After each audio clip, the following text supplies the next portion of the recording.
Yes. Soon enough, you will forget.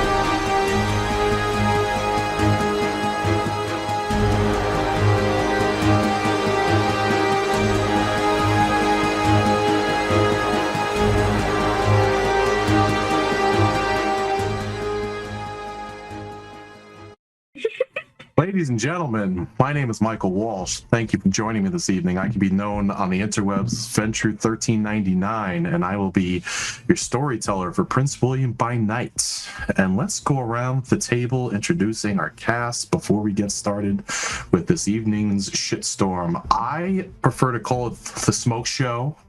My counterpart, Sylvanov, likes to call it the dumpster fire, so this is the smoke that's feeding the fire. Let's start with Mr. St. Germain. Yeah, I'm Chase, Black Coffee Chase on the internet, playing Jude St. Germain. Good evening, everybody. I'm David Legan, aka Sylvanov the Dark Druid, and I will be the disembodied voice you might hear from time to time this evening. Hi, everyone. I'm Shassidy. You can find me on the internet as the Risa Rave pretty much everywhere. Tonight, I'll be playing Blanka Rosa. Hey, everyone. Oh, go ahead. Hey, everyone. My name is Mark. I'll be playing Luke Lennox tonight, and you can find me at Painting Plant on Instagram. Hi, I'm Natalie Chapman, and I go by Alnestra on all the internet things, and I will be playing Sara Strong. I am Sara. You can find me online under Cypress_Sumka. I'm one of the hosts of the Blank Bodies podcast, and I'll be playing Ruth Coule. So. This evening's tale will zoom in from the outcast of the outlines of Manassas. And instead of starting in familiar territory, it's not at the hospital, it's not at the Three Monkeys, it's not even uptown. We're going to go downtown, we're going to go south. We're going to go to Thin Blood territory.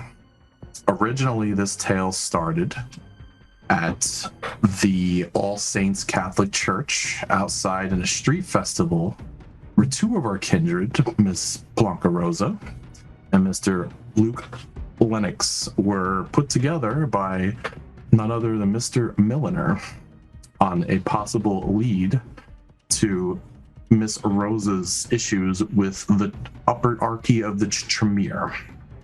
She ended up meeting up with a intel liaison by the name of Lucius, who informed them of Mr. Miller's possible whereabouts a couple blocks off. So they took a little stroll together, arm in arm, just posing as a couple. And Luke saw that there was an unseen presence possibly following them. Upon entry onto the street, they came across a house that had a single light in the center of its home, and the majority of the homes surrounding it were either decommissioned, condemned, or under construction in what seems to be a reformation type of neighborhood. Upon being followed, they took refuge in the back end of a storage facility that was connected to a strip mall that is in some type of shoe storage area. We are going to pick up play where these individuals contacted some reinforcements and are at the front end of said store now. So we're going to zoom in at the front end of the store. It seems like this shoe store has been closed for probably a year and a half. There's cobwebs everywhere. The front end of it is actually boarded up. You can open it from the inside going out, but the exterior has plywood covering every window. So in order to see out of it, you have to open it up. And I will open it up for you two.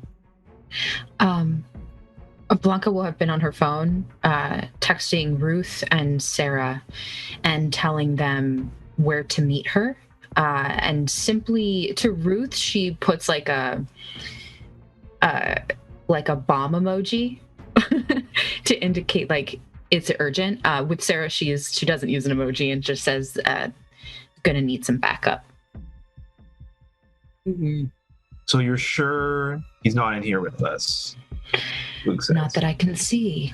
Not that I can see. She is using CV Unseen.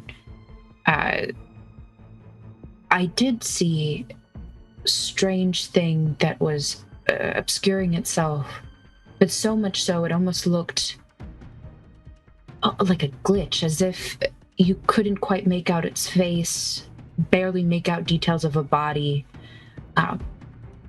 It doesn't seem to be anywhere here with us now, but it was following us, watching us earlier. I mean, is that what they usually look like when you see him doing that?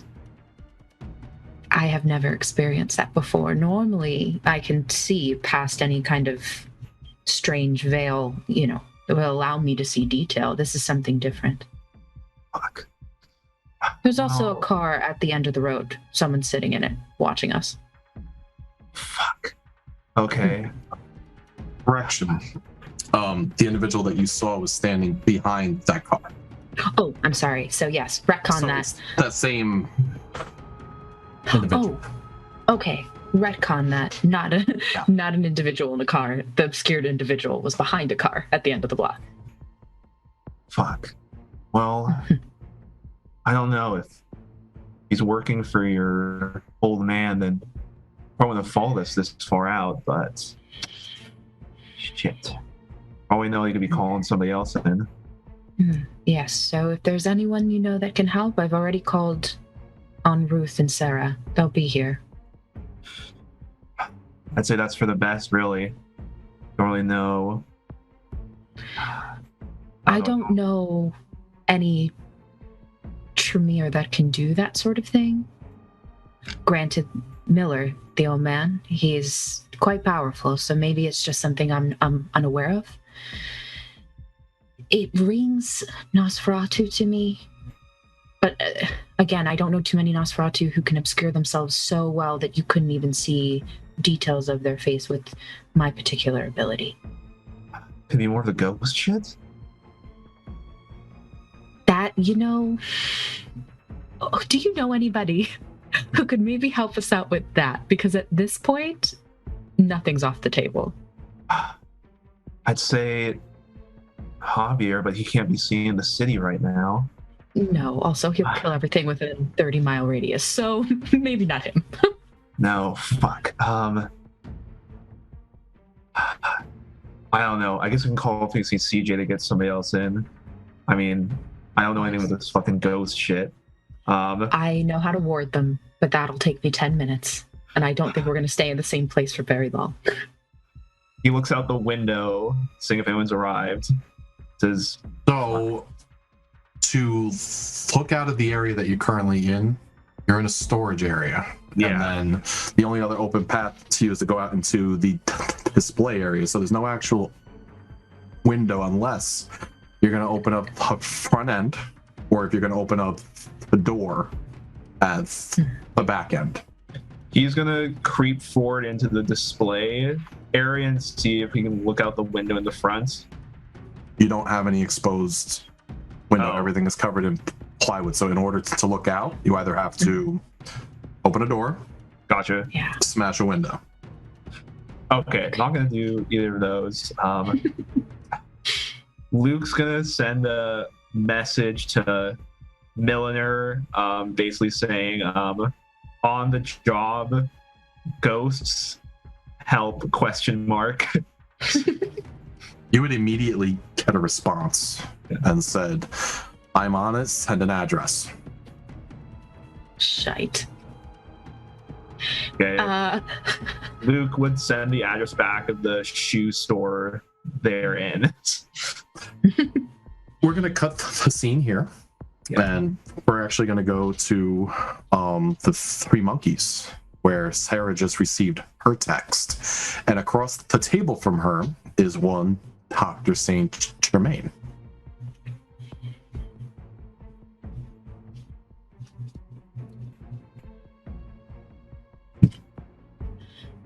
Oh, So, Jude, what can I do to help you with the bookkeeping that you have at the hospital? I'm a little concerned because I don't know too many people who can hide blood use on the books. Well, if you would look into the new tissue and blood center, we are getting it a surplus right now, but I don't really need is a strong word. I would prefer to have you just in case anything goes wrong. Make sure the other partners aren't taking more than their fair cut. Need Sara. I told you it would always be there. Blood. I've actually been working overtime to make sure that the facility has resources, blood, and money flowing through this place.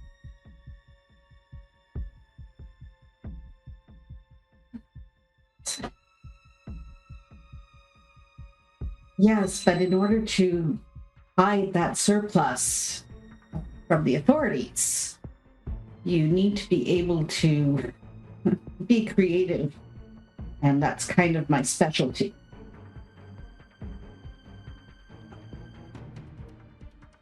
What are you proposing? You might want me to audit or ensure that the audit will work for you every once in a while. I could come in once a month and just make sure that things are hidden well. That's fine. And what do you want?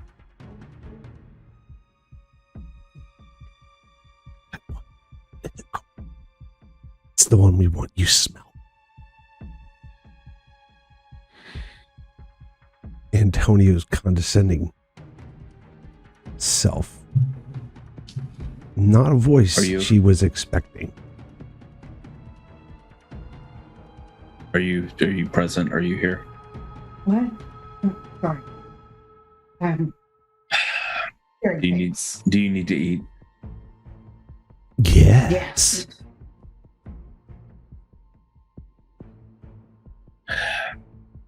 I will reach in my fridge and grab 2 bags and throw it.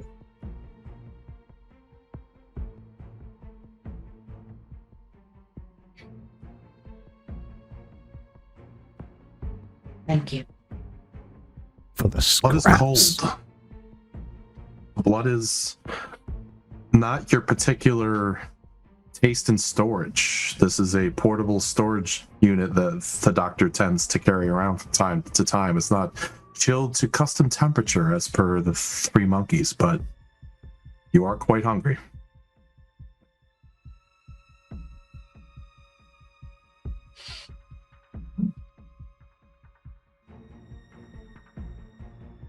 I assume we're up in my office or somewhere more private, but I'm not sure.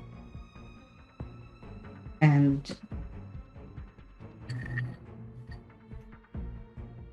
I look at it like I'm not entirely sure. But what I'll do is I intend to take a glass and cut it, but I don't last. But by the time I get to the point of setting anything up, it's like, no, just bite into the back. You sink your fangs into the first bag. Your phone is buzzing like it's never buzzed before. It's one text. It's another text. It's a rapid text. It's another text. Boom, boom, boom, boom. Still drinking. The very last text is the address to the place that we're at.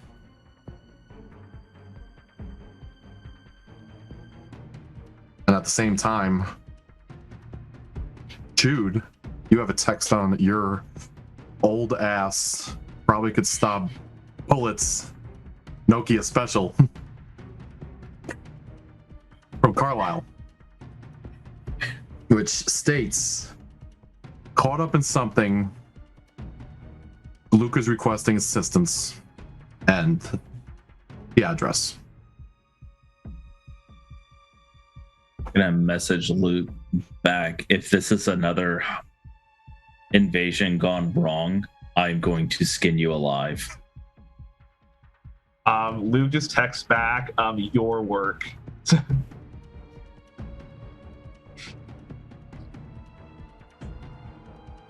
Sara, finish your food, and we need to help Luke. I got a text from Blanka, not Luke. What's the address? 124 Wall Street. The same address. They're together.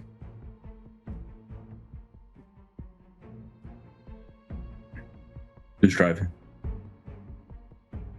I'll drive. Your car is a little more obvious than mine. What kind of car does Sara have? Sara has a Nissan Rogue. Bright red. That is quite stealth compared to a hearse. Just saying. In any city, yes. Yes. So, is there anything that you two particularly are going to carry on you en route? Any items, any weapons, any specialty items? My little to-go medical bag. That's about it. So, I will grab my cane and my pistol. you guys are going to head off into the Nissan en route, and we're going to cut the scene to Ruth. Where is Ruth currently? I would say she's at the chantry doing what she usually does, which is trying her best to be helpful without getting into anybody's way. Okay. Sorting books, taking inventory of ritual supplies, running errands, that kind of thing. Your phone buzzes like the loudest vibrator you've ever heard in your life as you are conducting these tasks. And about 4 people surrounding you just stop and stare, because you know for a fact inside the chantry walls, electronics are highly disapproved upon.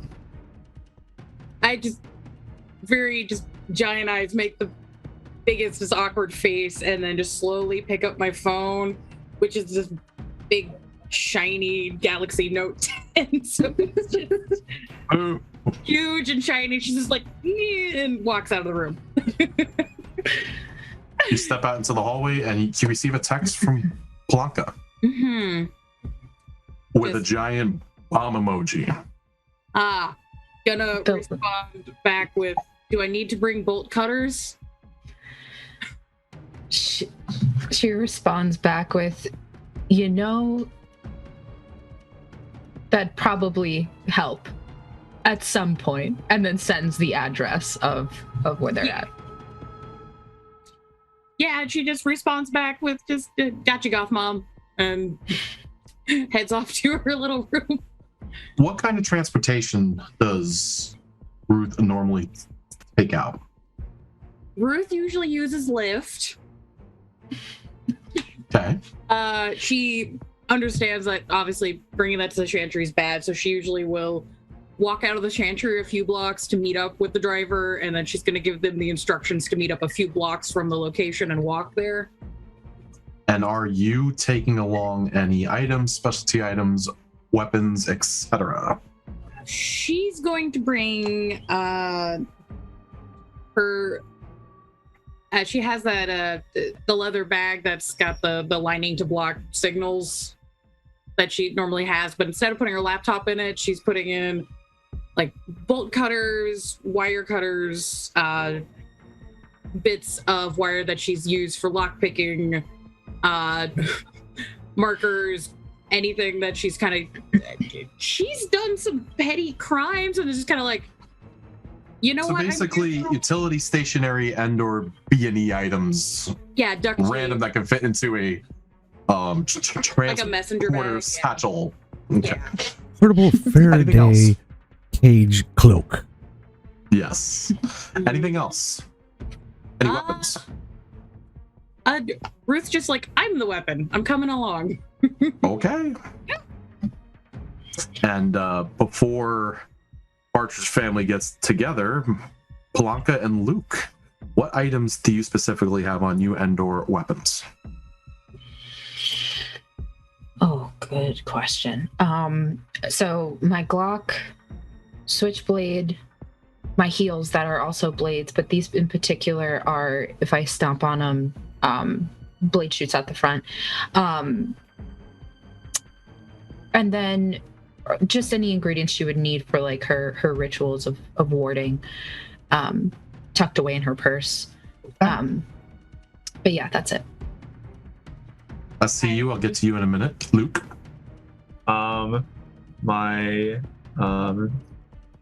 9mm holdout pistol, a notepad, a pencil, and binoculars, and the keys to my Vespa.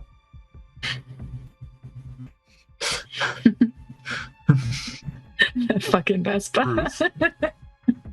Yeah, as part of Ruth's little shenanigans bag, would it be okay? Shenanigans bag. I like that. Shenanigans bag. Would it be fine if she had one prepared bloodstone just in there? Sure, why not? Cool. You got a front pocket on it, right? Yeah. Cell phone, stone, Eyeliner, marker, Eyeliner. bloodstone. You gotta have your fucking eyeliner. Yeah, no, it's... That's gotta be given.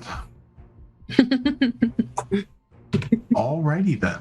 So, where everybody reconvenes, we're gonna say you guys message to come to the front end of said shoe store. We'll call it the Heel Emporium of Manassas. Outside that parking lot, you soon see. Actually, I'm going to have Ruth and I'm going to have Sara roll me 1d10 each to see who shows up first.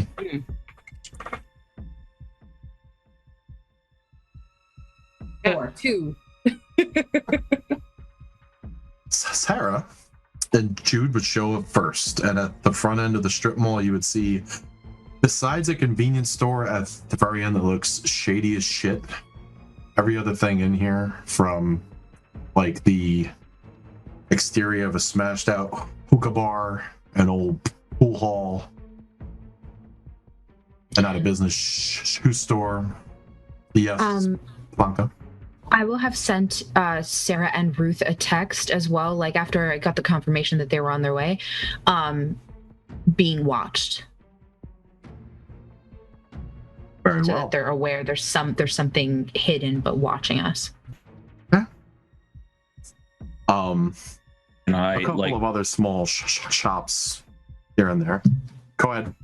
I was just gonna say, while we're riding up to the place, I'm going to be looking around with Auspex, see the unseen to like search and see if I can see anything.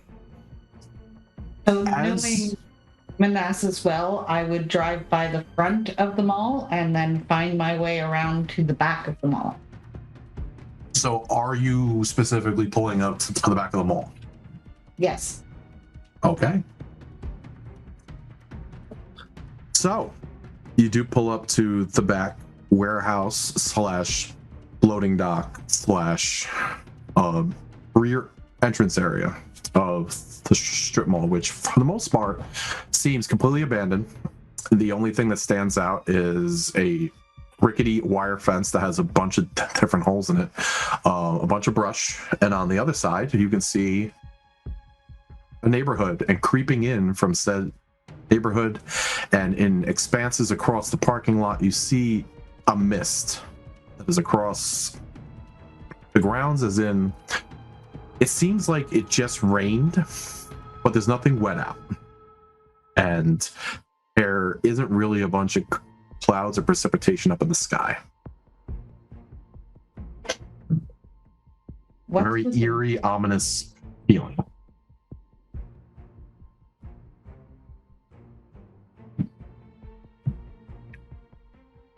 Do you see anything, Jude? When Jude looks out, nothing really stands out. Everything seems quiet besides the actual city sounds. The only thing that would stand out, without any specialty senses, would be off in the distance. You would hear some type of carnival music. Sounds a couple of blocks off. But you don't see any spirits. You don't see anything out of the ordinary. Take out my phone and I text to Blanka, which one? Out back. Okay, so then I would... So this is like a strip mall then? You are inside an old, for the most part, abandoned strip mall. Right, okay. She's in the back. Well, most malls will have like a little, like a loading dock, right? So, yeah, I would text her back that we were in, I'll look at one of the boxes, you know, that may have been left behind or something that would say the name of the store, and then text that back to her. Manassas Shoe Emporium. Yes. Blanka's a place Blanka would have loved. Shoes. Call it Heels with a Z. They're in Heels. That used to be a good store. Too bad they went out of business. I'm sorry, was that pertinent to the us getting them, or They're in that door there. okay. No, I do not see anything right now, but let's not drop our guard.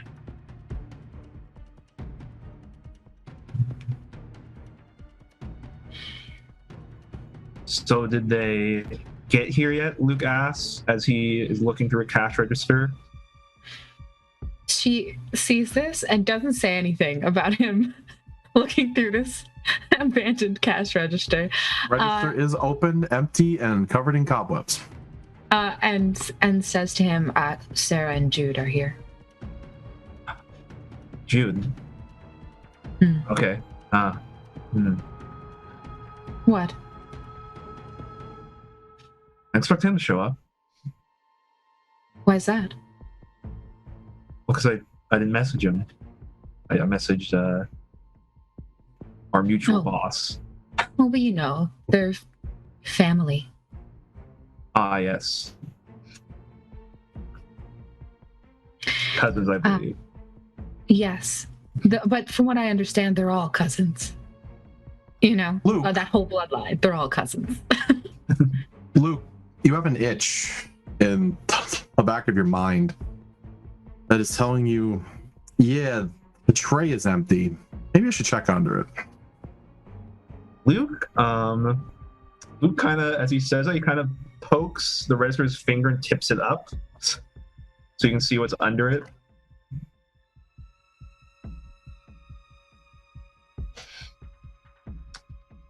What does he see below when he looks? When you tip it up, there is actually an empty space that has a hollowed out space that has a firearm. Oh. Luke's gonna pick it up and look at Blanc and says, look what I found. Oh, You see him pull out a revolver. Oh. Is it loaded? He flips it open. There are 3 bullets inside. Seems so, he says. He tucks into his pants next to his other gun. Well, now hold on. and she's gonna grab it from his pants and look inside of the barrel and pull out one of the bullets and see like what kind of bullet it is. Is it a special bullet? Is it, what's the deal with these bullets? It's nothing specialty. Okay. You could call it out of a 45 special. It seems more something for protection for the store, but somebody completely forgot about it. She hands the gun back. It's not the best kind of neighborhood. Yeah. Okay. So she hands the gun back, and she kind of has a little bit of like disappointment. She was a little bit hoping it'd be special, but she hands it back to him. Hands it to him, or sticks it back in his pants. Sticks it back in his pants, and then we'll go and kind of just sit on top of the counter and cross her legs and wait for their friends to arrive. The last thing he says. As Jude and Sara are approaching the rear entrance, you guys can see from the front entrance a set of headlights that comes across the cracks in between the pieces of plywood at the front display area of the store. It is actually the first sign of a vehicle you've seen. That would be Ruth's lift. You pull up in the front of the store. You see the majority of the parking lot is empty. Majority of the stores are either abandoned, smashed in, possibly currently being squatted in, except for the far left that is a really sketchy ass convenience store. That's fair. Ruth will step out of the lift. She will tip the driver, but she's rating them 4 stars because she had asked them to not pull up right in front. But you know what? Here we are. You tip, and he actually takes off because he's not comfortable here. And he pieces out. I'm just like,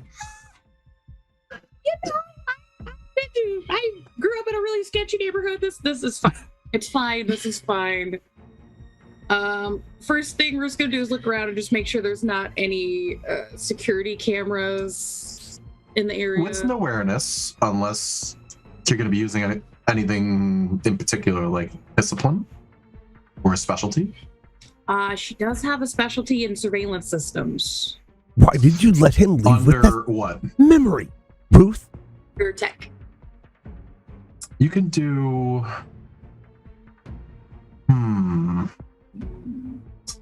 Let's do 2 rolls.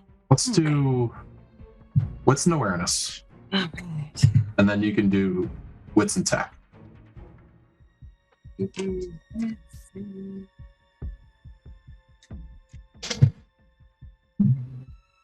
So wits and awareness is 3 successes. Okay. Wits and tech.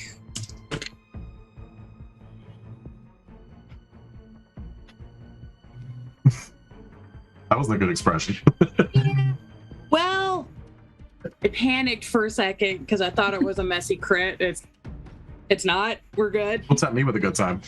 Right? I'm sorry. No, it's just a regular crit, so it will be 5 successes. Okay. Wits and awareness. This place is jacked up. People haven't been here in quite a long time. Even if something was about to pop off, right now, you don't see a damn thing. It's Spaceballs. We ain't found shit. Technology-wise, you do see an old camera that's probably been out of commission for quite a while. However, it does have a junction box at the base of it that's tied into a street lamp that if you really wanted to poke around, you might be able to tap into. I'm just going to make a note of that for now. Might be able to pull info off of it later if I need to. Mm-hmm. I'm also going to make a note to get out from being underneath it. So I'm just going to get onto my phone and text Blanka that's just like, hey, girl. And just start to meander like I'm leaving the area, and then she's going to like circle back to the back. So with that wits and awareness, I can also tell you, based off of the camera's angle, you can either choose to take the path you just stated, or you can go right up to the main sidewalk that is at the front entrances of the majority of the abandoned stores, and there's an overhang. And the camera can't catch what's under said overhang. Yeah, just gonna nonchalantly walk towards the overhang. Okay. You're currently under it. What are you doing? I just text Rosa, be like, hey, girl, what's up? Yeah, so Blanka will text back, in back of the building, Sara and Jude are there. Yeah. She's just gonna text back, well,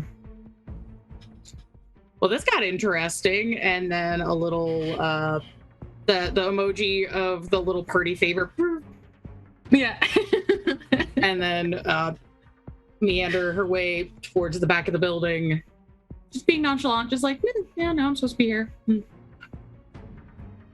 You approach the back of the building, and you do see a Nissan parked out back. Not in a particular park spot, because out at the loading area, there's not really parking area that's designated. And two individuals standing outside of a doorway. One in a red lab coat, short, dark hair, mustache, glasses. The other brunette, semi-curly hair, black top, glasses. It doesn't seem like their kind of neighborhood. That's fair. Yeah. Ruth will put her phone into her bag so it's not broadcasting a signal anymore as she approaches, and just goes, all right, so is this the squad tonight? Ruth, dear, how are you? Well, I'm outside. Exchange pleasantries later. Oh, you make it sound absolutely exciting. I love that tone of yours. Yes. Happy to do so. So the more you talk, the more I cannot pay attention to the surroundings and whatever reason we're here. Okay, well, are you here because of Blanka? Yes. Neat.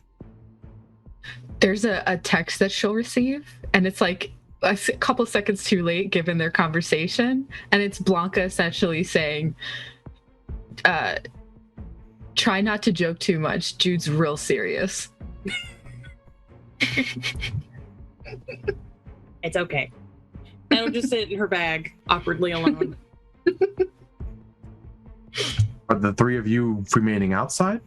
Or are the two of you asking them to come in? Or the two of you going out?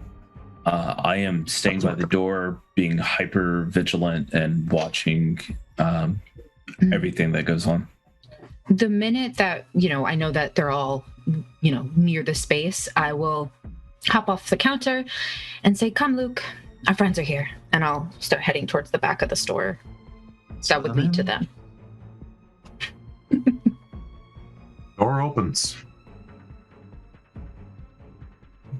Good evening. Okay, so, hi. What the hell is that? Can you get in? Come inside. That's Luke. Hello. Gonna Come. The way that Blanka's like having them come in is almost like she's welcoming them into her home. You know what I mean? Like very much like gives Ruth a hug, gives Sara a hug, winks at Jude, and then, lets them inside. Sara walks in, allows Blanka to hug her, not a problem. Knows that Jude is like probably fuming at the fact that there's this two out in the open for a stealth mission. So she quietly goes in.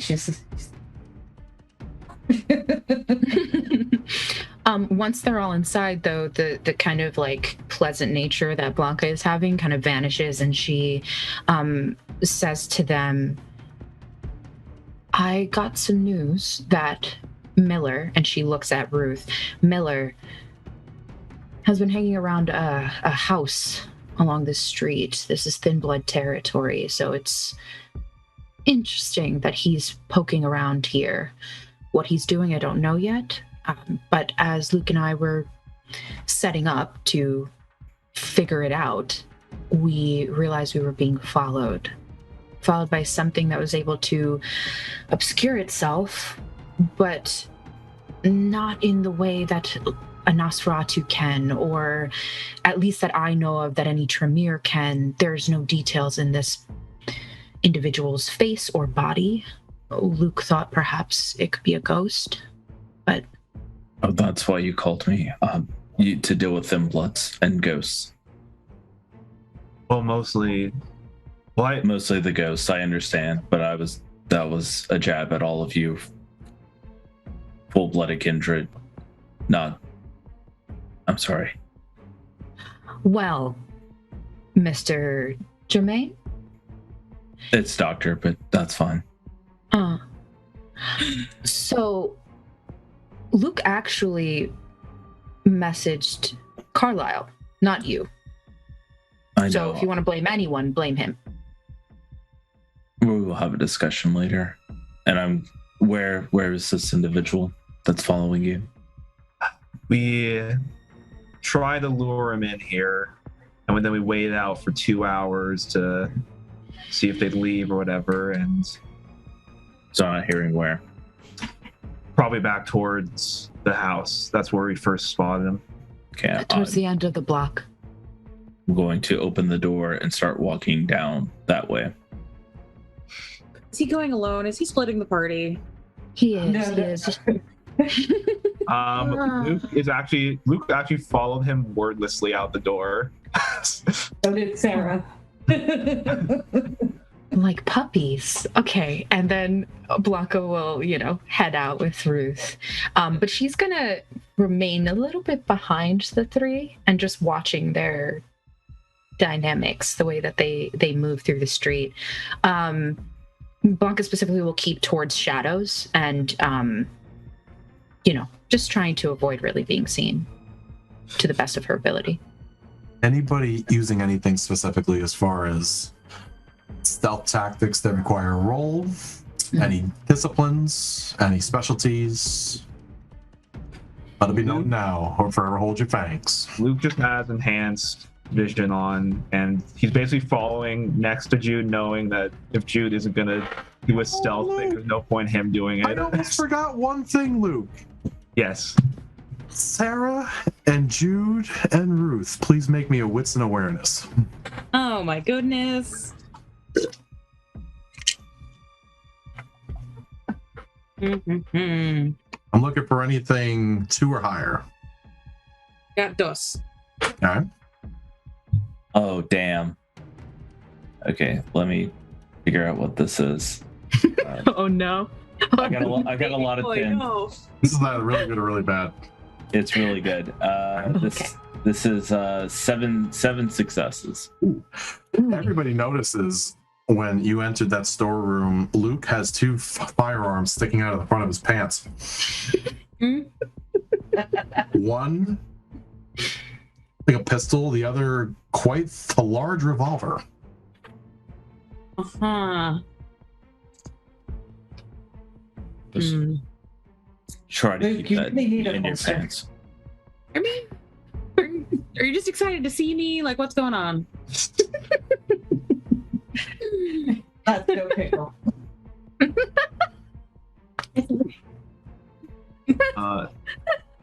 I guess does Jude mention anything about it to Luke at all, or no? Yeah, I'll just say, try to keep them in your pants. Oh shit. He tries to tuck There's them Luke, the way blush you of life. Yes. Did ask for plus or life rolls. Oh. I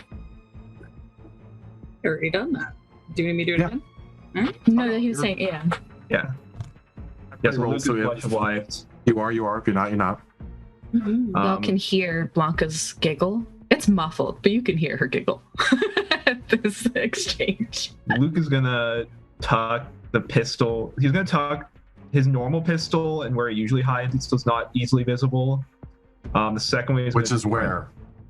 It's back under the big jacket he has, back of his pants. Yeah. I'll try to tuck the other revolver in the same area. Okay. Yeah. All right. I will make a ST. note. Yes. So, in terms of using, it's not a special ability in like stealth or anything like that, but because of Blanka's background and her sort of like awareness of the streets, is there possibly a role that she could do that would help her in being stealthy? You tell me what you're trying to do, and I'll tell you what you can roll. Okay. Let's play Obviously that she wants to game. be okay, cool. So obviously she wants to be stealthy. But she grew up in the hood, you know what I mean? She grew up in the streets. So like You want to be stealthy as far as like trying to blend in. as yes, opposed to like trying to she specifically hide. exactly, like she wants to look as if she's from here. Granted, she's maybe dressed up a little nicer than most people from the area, but like in her mannerisms, if someone were to see her, they would be like, oh, she's from the block. Dexterity streetwise. Okay. Anybody else? Yeah, I'm gonna Anything be. specific? I'm going to be walking, right out in the open, but employing sense unseen. So you don't have to roll a goddamn thing because you're straight on. Straight on, and it does not require a rouse check. Ruth. Yeah. Ruth's gonna kick on heightened senses to kind of keep an ear out for anybody approaching, anything spooky, rattling ghost chains, what have you. She is gonna make a point of grabbing Blanka and just kind of steering her to make sure that the two of them don't go back under the camera again. Roll me She'll follow. with an awareness and add your Auspex rating. All right. Blanka, I'm going to say you pull it off. However, you're going to have to verbally or somehow signal Ruth that you're attempting to do this because you were about to roll up like you were part of the hood and then Yeah.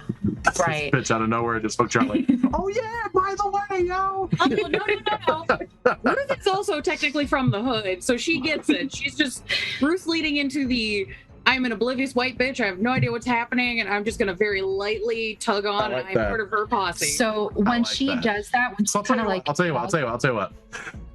Mm-hmm. I'm gonna have Blanka add an extra die to that roll because you're assisting. Hey. So you can roll one more.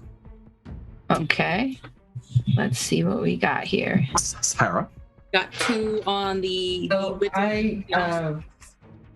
I'm following behind Jude, Okay. but I am trying to be stealthy, so I do have some knowledge of stealth. And I want to also use my sense the unseen. That's the unseen is up. I got a 10.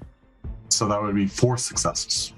Yes. Okay. So when she tugs on me, I will immediately kind of loop my arm around her in the way that like you would see like a mother and daughter, just kind of looking like she's mine, and then continuing to kind of move, in that natural way as someone who is comfortable from this type of area. So Luke, you said you were following Jude. Are I'm basically you like being directly on his ass, or are you directly spaced on out? his ass. Directly on Okay. his ass. And I have my heightened senses on my eyes. He's just trying to. So I guess he's just trying to tell Jude where the place is. mhm. Yeah. are you telling him? Are you like, oh, it's over there and da da da, or are you just doing everything verbal? I'm just kind of like giving him like saying, hey, left, right, like that kind of stuff. Mm. Okay, so this is how I'm seeing it in Okay, yeah. my theater of the mind. Up the adjacent sidewalk, we have Blanka and Ruth arm in arm, rolling up, not giving a care in the world, blending in. Sara, are you staying on the same sidewalk, or are you going on the house's side? I'm going on the house's side, and I'm trying to skip the shadows.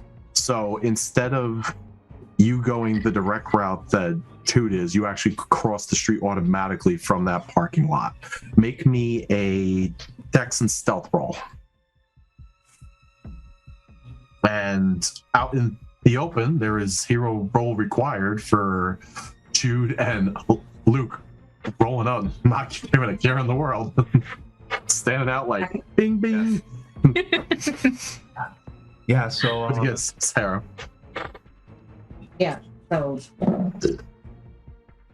I've got 2 successes. There's not really anything that stands out here currently that you can notice that would impede you from hopping from, front porch area to front lawn area to push area, like just taking your time, maneuvering up. You let me know what point you want her to stop off at, like if it's 4 houses off, 3 houses off, 2 houses off, or if you're going to stand behind a car in the middle of the street or whatever. I'm gonna stick to like 2 houses off from the goal and try and work my way around, say, backyards as opposed to front. Okay, that's fine. From Jude and Luke's perspective, Luke points out the house in question, which has 2 scaffolds. Go ahead. So Jude, Miller's on the 2nd floor, he says, pointing out towards where the light is. And we first spot the guy somewhere around here. Do you need a gun? No. Sorry? No, I didn't realize your hearing was bad. No. Oh, okay. He says, taking his hand off the revolver he had in his back. Do you see anything? Do I see anything? You take a glance, and at the front portion of the house, as Luke instructed, there is a moving illumination that is in the center 2nd story window of the house. It has to be lit by some type of flame, be it real, automated, whatnot. It isn't staying still. The rest of the house's windows are dark. Front end, right-hand side has construction scaffolding, as well as the left-hand exterior side of the house. There's a portion of the roof that you can tell from this angle that has a hole in it. It's been there for quite a while, environmentally induced. These surrounding houses have similar deterioration and either completely condemned or construction has been attempted.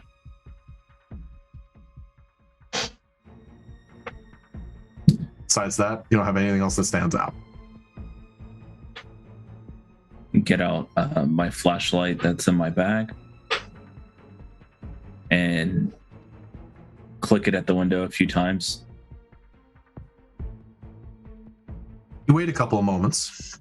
Everybody else sees Jude pulling out a flashlight, shining it right at the only illuminated window on the entire block. Flashing it a couple times. I am going to give everybody 1 round to give an action as he is flashing it as said window. I'm going to start with Sara. So this is right before Sara heads into the backyards area.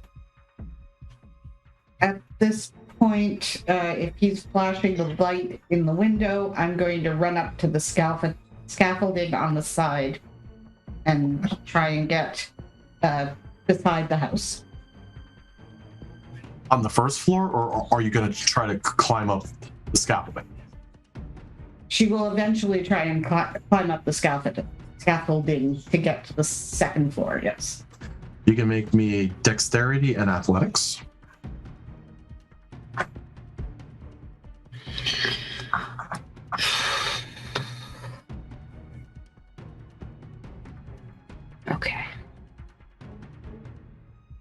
Okay, 1 success and 1 failure. Absolute. Okay. Luke, you see Jude pull out a flashlight, start flashing it without a care in the world. What do you do?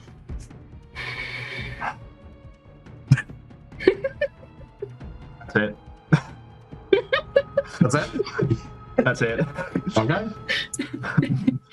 Stress noises. He makes stress noises. Ruth, you're across the street, arm in arm with Blanka. You see an illumination come from the street up against said house that you have targeted that Blanka describes. And it's coming from Dr. St. Germain. What do you do? Ruth is gonna lean into Blanka and just quietly say, do we let the good doctor continue his experimentations and circle the block, or what are you thinking? I am thinking he should not have become here. Okay. How far? Just so how far off are we, I guess, in terms of feet from Jude? You're probably diagonal from where Jude is, right in front of the house. So say the house is here. Mm-hmm. Jude is here. You're across the street and over here. Okay. So okay. If I can angle that right, you know. Blanka is going to kind of she's keeping an eye on Jude and Luke, and then says to her, how good are you with weapons? The best?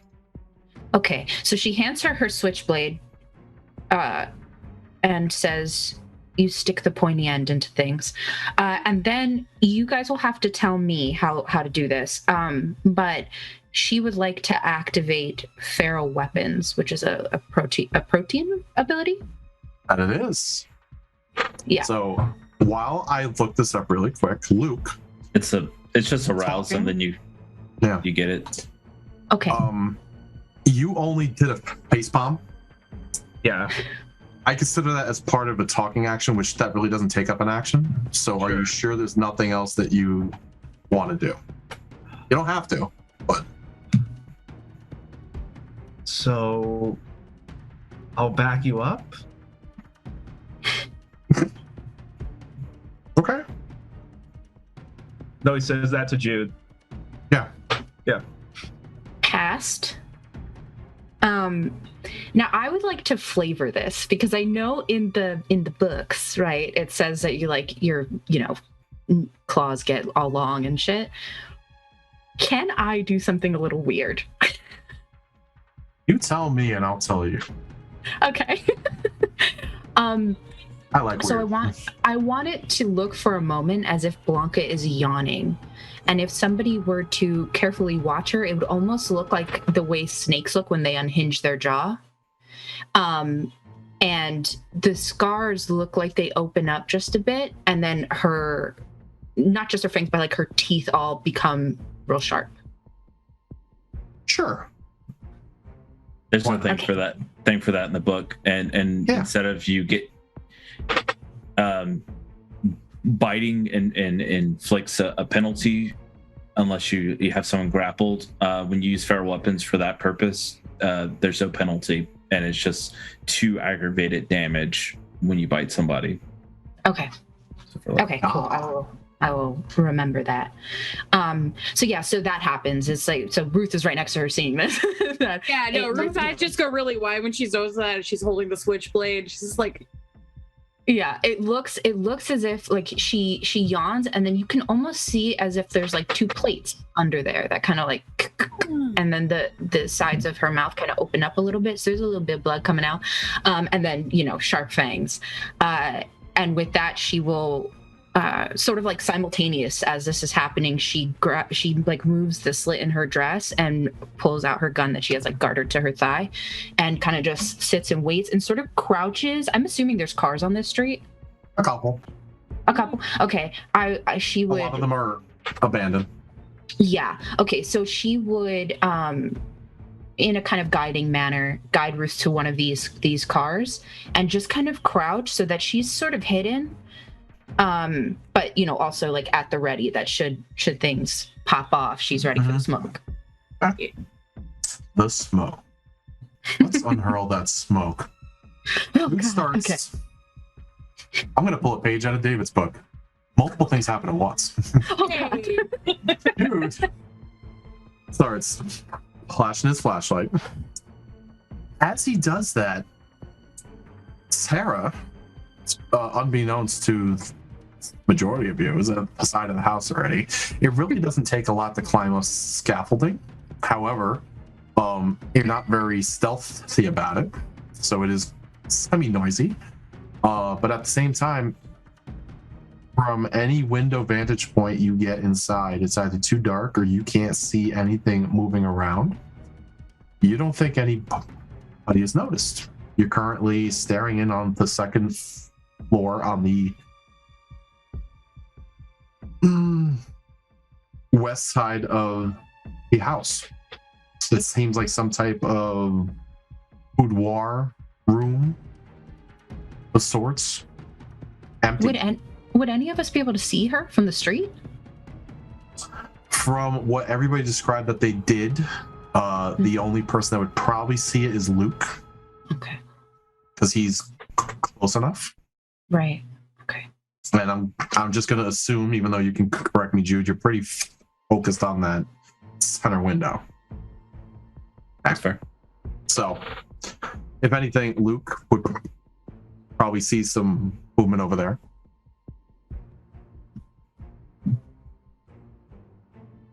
Okay. Since the unseen is up, is there any weird shit going on with the mist? The mist is still there, and under Sense the Unseen, normally you don't see mist. You see mist. Okay. This ain't no normal mist, apparently. Okay. Ruth, dear. All that time you spent in the library, you ever heard about unnatural mists and perhaps their origin? Oh, goodness. So, Ruth, I'm going to give you two options. You can go for option A, which is what Blanka just suggested to you, which is perfectly valid. Option B is what Carlisle suggested to you as far as your investigations, and based off of your choice, I'm going to give you a roll. You know what?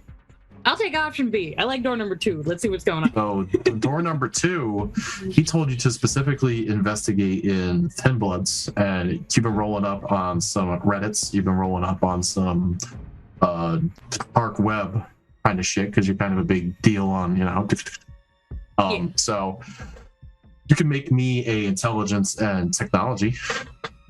I like that dice pool better. Yeah, I thought you might. I do. All right. I got... It's like he glanced at your character sheet or something. I know, right? Like I've done this Yes, once or he twice. knows things. Oh my god. Yeah, I got 3 successes on the tech and int roll. 3 successes. Some Thin Bloods are just not very stealthy when it comes to things that they do that they should not post up on. One of those things that a couple of them claim that they can do is control things that appear to be smoke.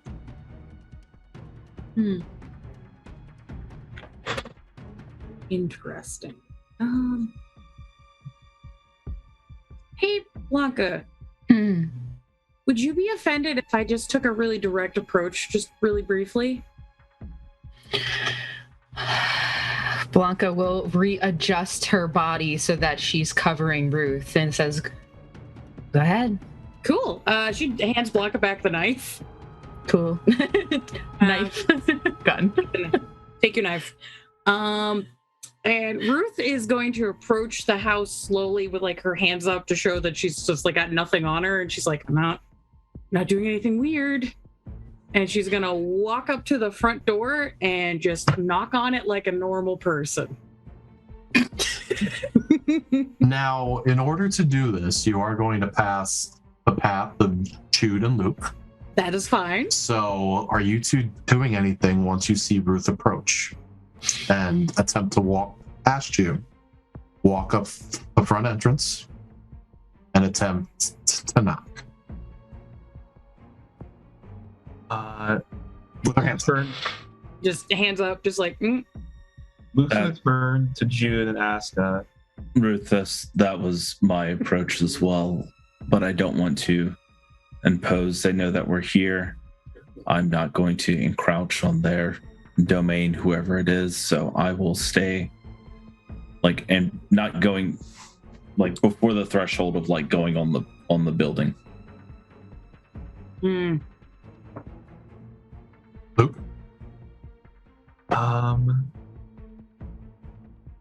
You should probably listen to him.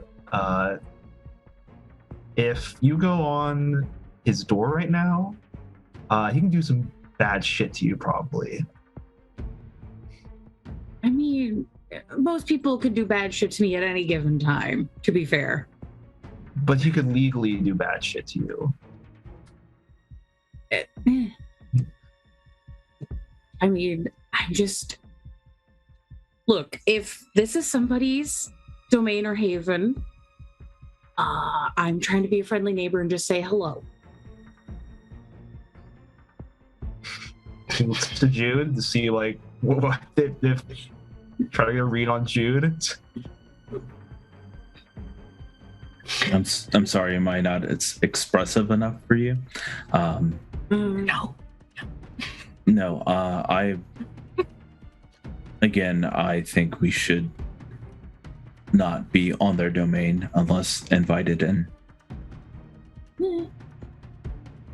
As this conversation is taking place out front, Sara, I'm going to have you make a quick wits and awareness as you're peering into the window that you can currently see in.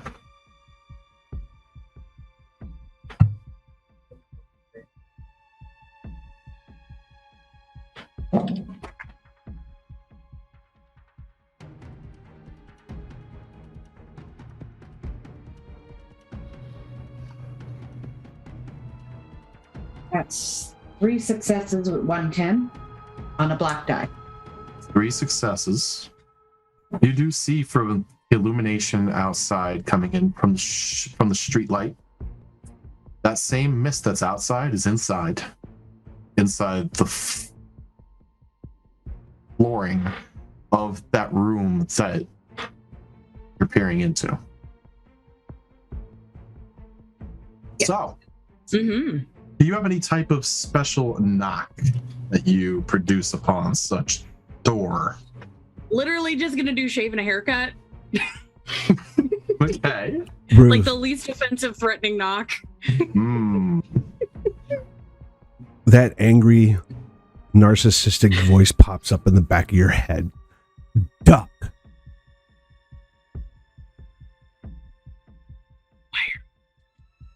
Mm-mm. Everything's fine. And as you knock, I would like you, since you're close enough, to make me a wits and awareness. Sure. I like it. And did you have anything up as far as heightened senses Yes, I do. for I your had hearing? that on as we approached.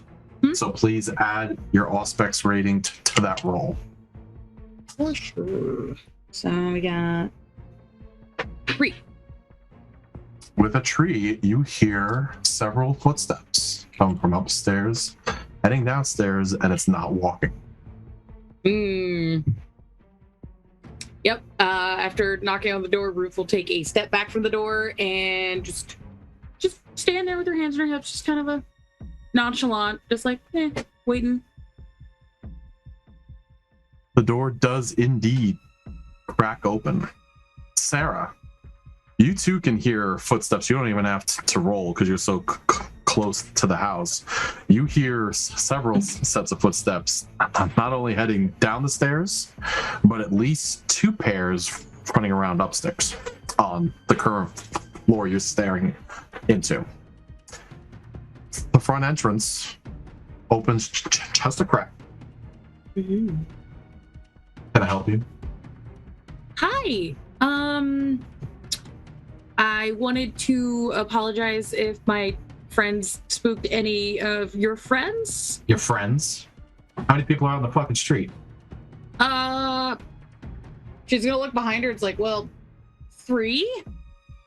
Should be 4 of us? What are you doing here? Well, I was called here because one of them might have seen some of you, and I think you guys spooked each other, and I'm here to just talk. Hey, Want to talk? What would you like to roll in this situation to attempt to get you inside? Or are you attempting just to do casual conversation? I'm trying to be casual and non-threatening, but if I were to pick a role, it would definitely be manipulate and persuasion. And what are you specifically trying to manipulate the person behind the door to do? I am trying to get them to kind of be open to having a conversation, whether they want to have it here on the porch or just inside the door. If they're not into that, take contacts and we'll discuss things later. Give me some dialogue and I'll give you a roll based off that. Sounds good.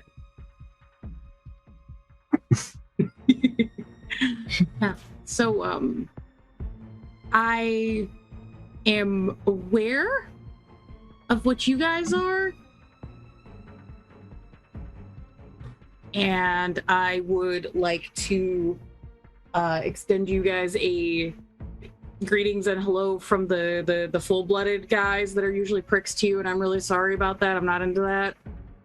The door starts to open up and you see an individual in a wool hat pulled over his head, 5 o'clock shadow, semi-pale, really not upkept. Just kind of looking you over as you continue to talk. Yeah, I'm Ruth. I don't know if you want to do a handshake or not. I'm part of Clan Tremere. Hence all the spooky occult stuff. I don't know if anybody from the community's talked to you guys before. One more wits and awareness. Can do. Heightened senses with this or no? Sure. And I'll give a wits and awareness to Sara also, since she is close enough. I got a messy crit, so it's 5. What'd you get, Sara?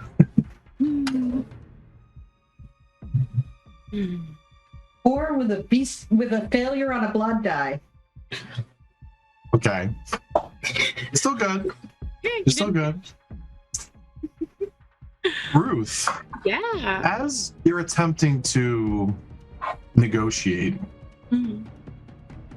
a beast creeps up in the back of your mind.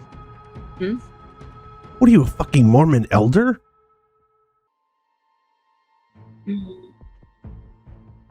Yeah. Is in her bed. She's just like, you can shut the fuck up.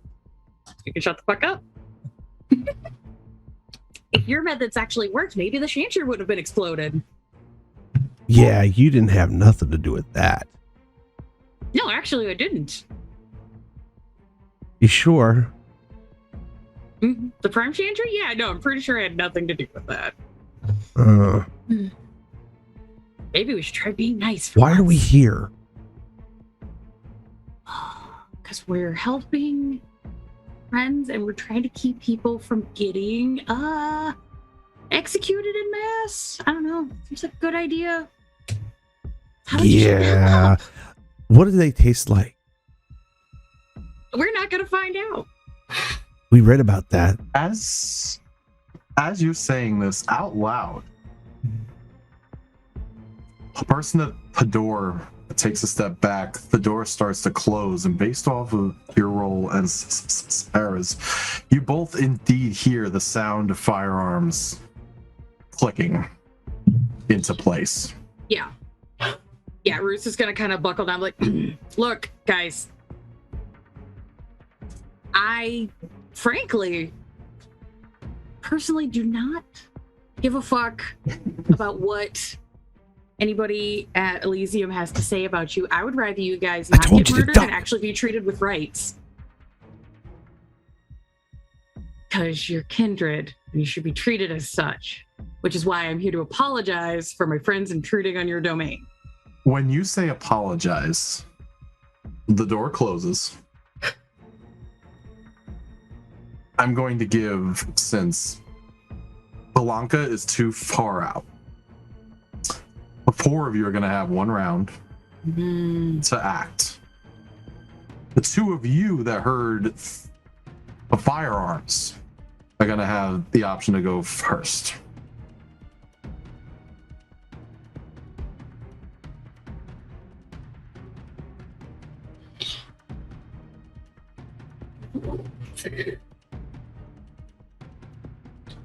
I'm too far out. I can't do shit until y'all tell me, so. No?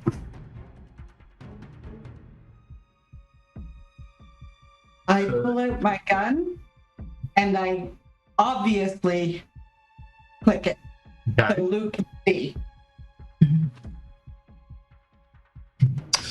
Ruth? Mm-hmm. Anything? You have one action. Ruth is there a mailbox or anything on the front door? Yeah, off to the left. To the one side. Yeah, Ruth is just gonna pull out her little like business card with her like IT contact info and like paranormal internet researcher like handles and Twitter info and all that shit. And she's just gonna stick it in the mailbox. Bless your heart. She's like, no, I've said a thing. I'm gonna commit to it. Luke. So you see Sara. So could Luke hear the conversation between Ruth and the door? You had your sight up. Yeah. You didn't have your hearing up. Yes. So I So I'm couldn't say no. Okay. Because you're still out in the street with Jude.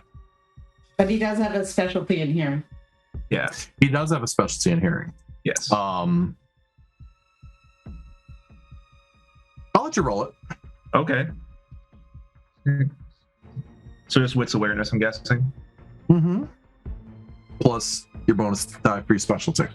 Okay, so that's a critical success with 7 successes. You hear a majority of the conversation from Ruth's end.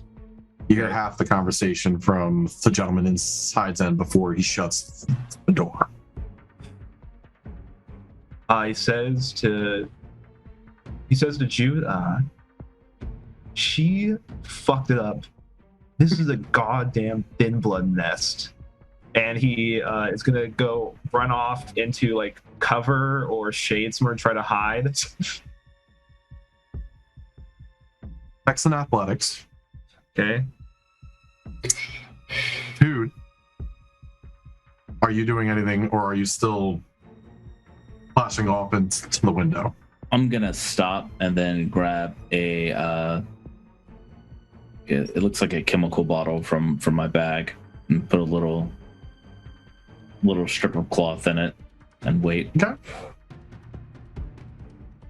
I would like Ruth, Jude, and Luke to make me, well, Luke is already making it, but Dex and athletics. When you hear the sound of gunfire snap off as several rounds come to the front entrance and off to the right of the entrance through the scaffolding through a separate set of windows.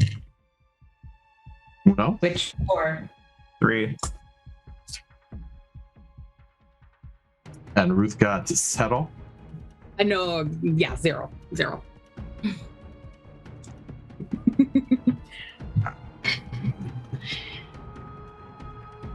Let's play with some dice. From Level Up Dice, not a sponsor. Not a sponsor yet. Not a sponsor. And then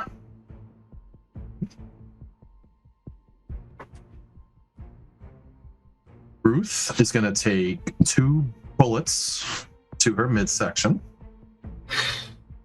Luke is going to take 1 to the back side of his shoulder because he already had a jump start turning off.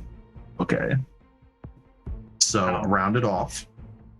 That's going to be 1 full damage to Ruth, 1/2 for superficial to Luke.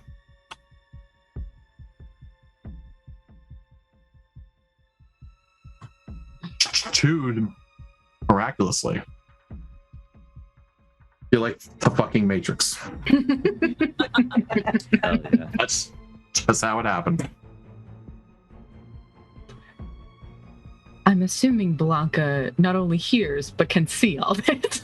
You now see as Ruth attempted to put something into the mailbox. As that was happening, you see Luke turn and start to go, and then gunfire comes out of the front of the house. What do you do?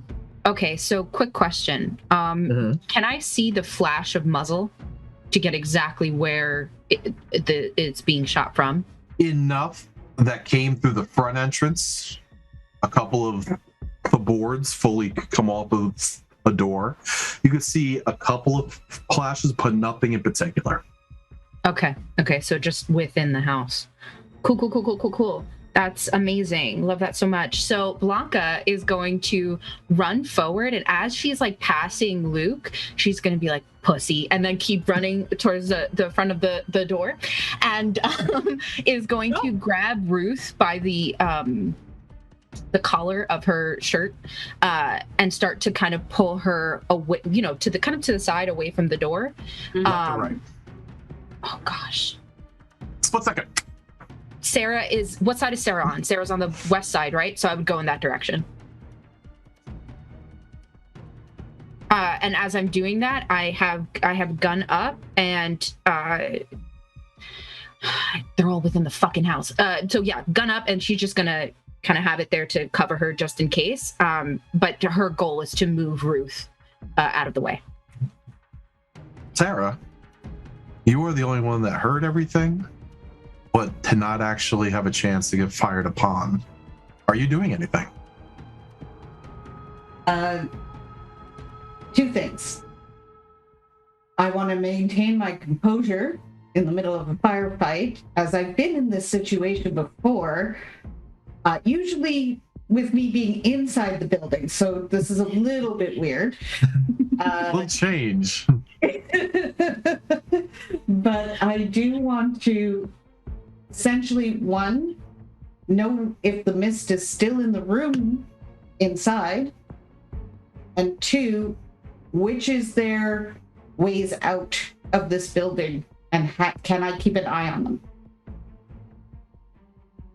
So let's do your composure roll first. Let's do composure and insight.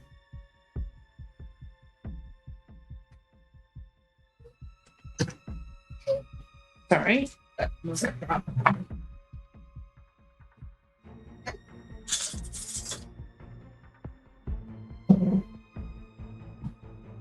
Two successes.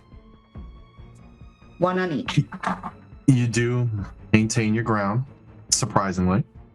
You're not used to this type of environment, but you weren't used to having somebody sink their fangs into you, and you're waking up without a pulse either, so different experience every day.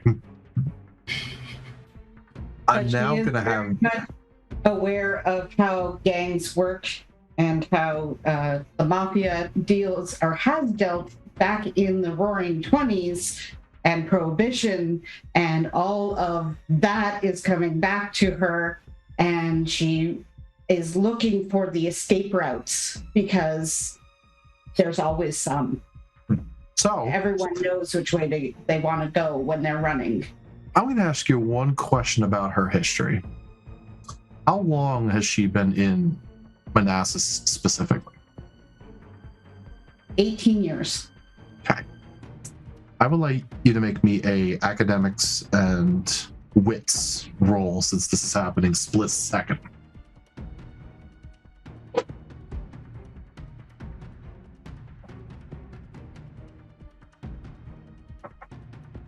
There's a deep, audible sniff, Sara. That's a fine vintage. Smell that. Fear. 2 successes, both blood dice.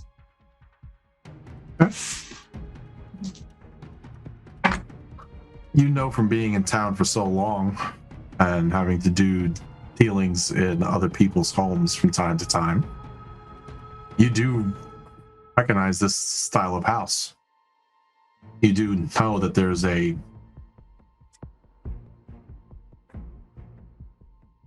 at least a 80 to 90% chance that there's one rear kitchen entrance and one rear cellar entrance and exit.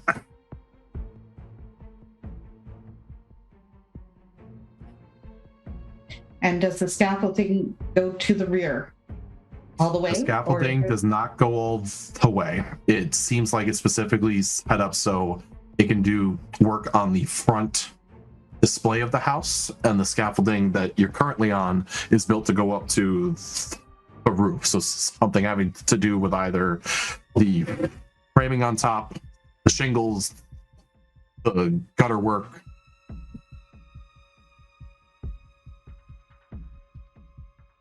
And is the mist in the room still? Yes. Yes. So I'm not going to enter the window. I'm going to see if I can climb up to the roof. Okay. You continue to climb up. Next round. Fire continues to come out from the front of the house.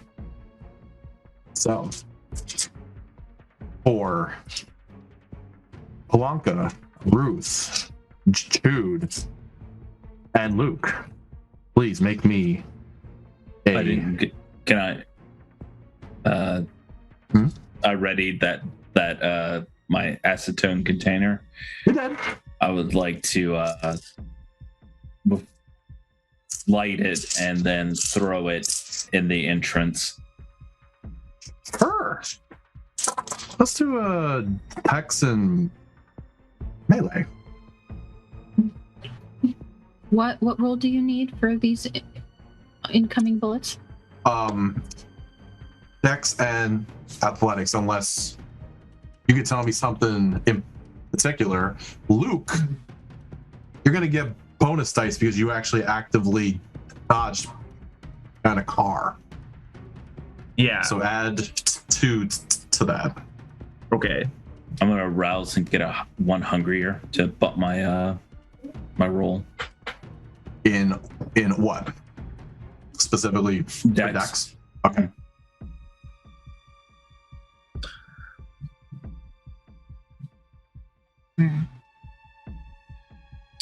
You will surge the power of blood to feel more.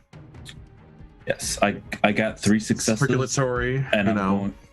going to willpower as well. Ooh. Ooh. Could be one of those rolls, huh? Yeah, I need this to go well for me. Okay. 6 successes. 6 successes. You're gonna make me roll for these guys, huh?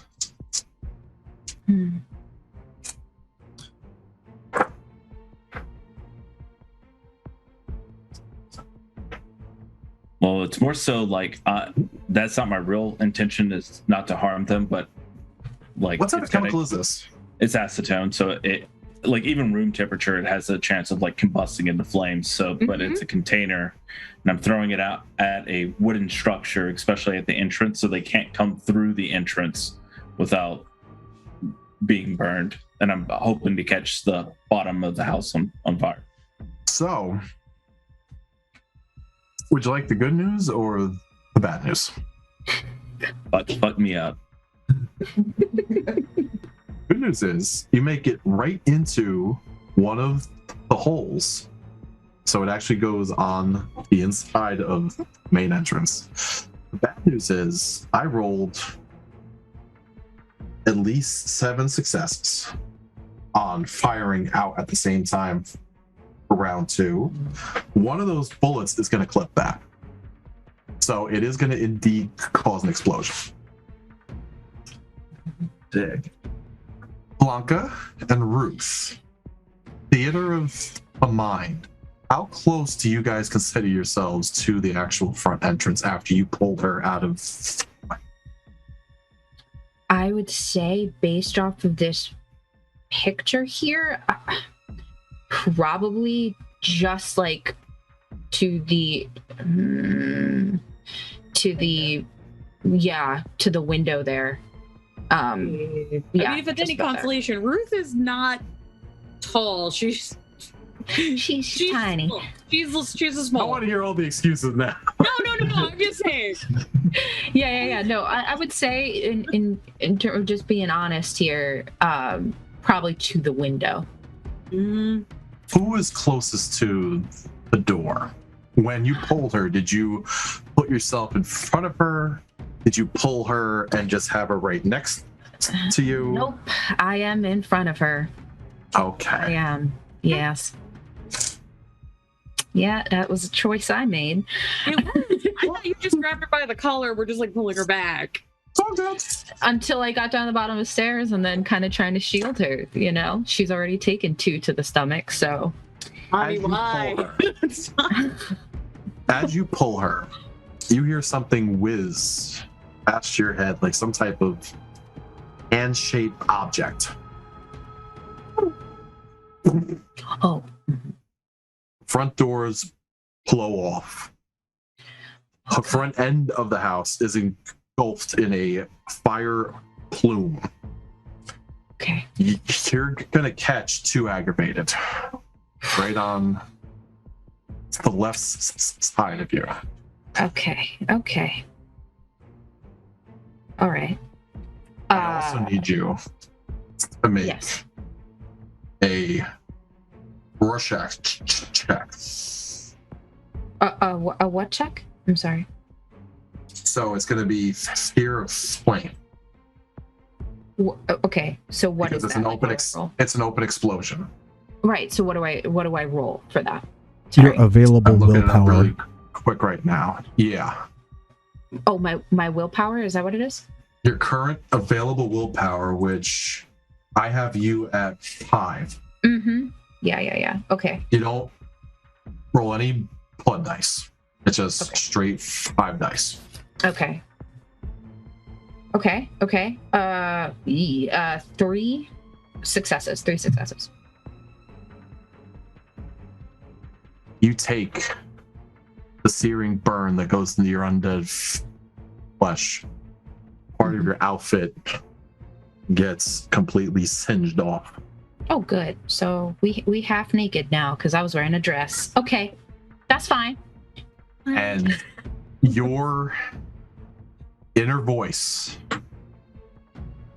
screams at you right now. Fire! To run. Okay. But you maintain control. Okay. Cool. There's a hiss. There's uncomfortable feeling. And at this point, I would have. I'll push Ruth further away. I turn around and there is only rage, in my eyes. This window that I'm in front of, is it busted open? What's the look of this window? At this point, yeah, a good portion of it is busted open just based off of blast the vibration. Okay, cool. So I'm going to I'm gonna do it. I'm gonna grab the ledge and essentially, pull myself into the room and immediately start shooting. You pull yourself in, and we're actually gonna switch out to Luke. Okay. You see a plume of flame as soon as Jude launches this item in. It's almost instantaneous. Comes out. You lose sight of that half of the house momentarily. You don't see Blanka. You don't see Ruth. You definitely don't see Sara. What do you do? So the left half is blown up, kind of. Luke's gonna go around the right half and see if he can sneak in somehow, or like see what's going on that half. Because the way he sees it, he knows that fire means they're gonna be running, and he knows the place is pretty unlit, and he wants to see if he can catch out any thin bloods and maybe enjoy some unique snacks on the back of the house. So you have two options for that. Great idea, Luke. Sorry? There is still available scaffolding on the right side directly in front of you that you could scale the front of the house, or you can go on the extreme right side of the house to see what's available over there. I'm gonna go on the extreme right side. I'm gonna turn on my eyes of the beast so I can see in the dark even if they can't. Hex and athletics. Sure. That is, that's a bestial success of 6. You're not running. 6. You're leaping. You're Yes. bounding from behind the vehicle. You don't have any problem heading from point A to point B, much like a wolf or a dog sprinting out instantaneously.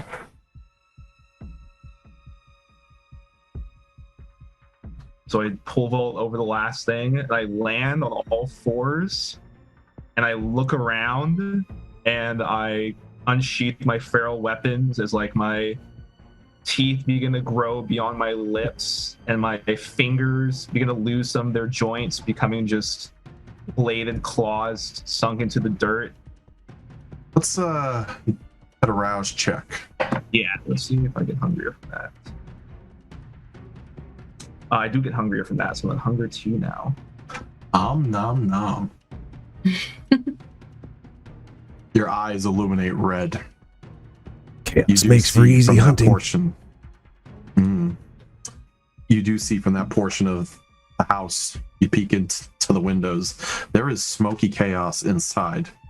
Even from the streetlight that pokes in from that side of the house, you see 2 different layers. The base layer is that same mist that's outside. For some reason, it's on the floor inside. Okay.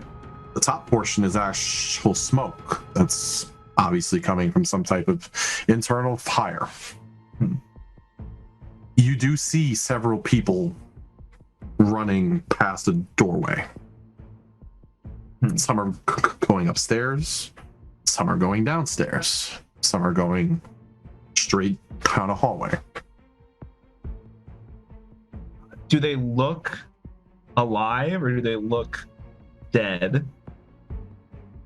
If they are running, I'm going to say currently, without any extras, they're probably alive. Well, I mean, do they look like they're injured, or do they look like they have to breathe and everything, like a thin blood would? Let's play a game. Okay. You tell me what you're gonna use in a split instance to try to determine that through a window. If I see them breathing or not, if I see them panting as they run out. You do see them excited. You do see them terrified, as anybody probably would be at the front end of a house on fire, people attempting to either escape or perform some type of action. So there is agitation, there is what you could call heavy breathing. Split-second decisions are probably attempting to be pulled off right now. Okay, it doesn't look like I'm never like gonna go out the window near where I am or anything like that. No. Okay, I'm going to run up to the side of the door, wait until it looks like one of them is heading off, and as soon as I'm gonna wait till like there's like maybe one of them left, and I'm going to pounce out with my claw and just try to like strip off as much as I can of one of their legs. You're gonna hold that action. Yeah. Sara, you got to the top of the scaffold. You have a choice. You can either get off at the roof, or you can attempt to scale down the opposite side of the scaffolding to get to the second tier of windows.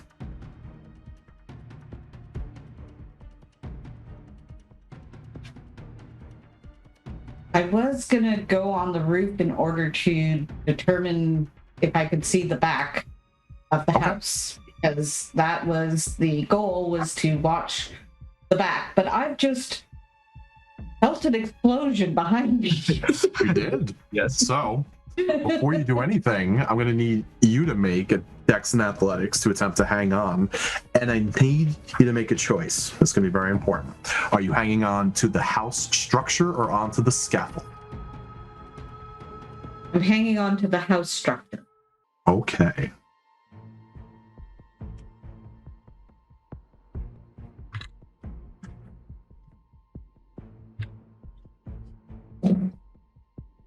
Two successes.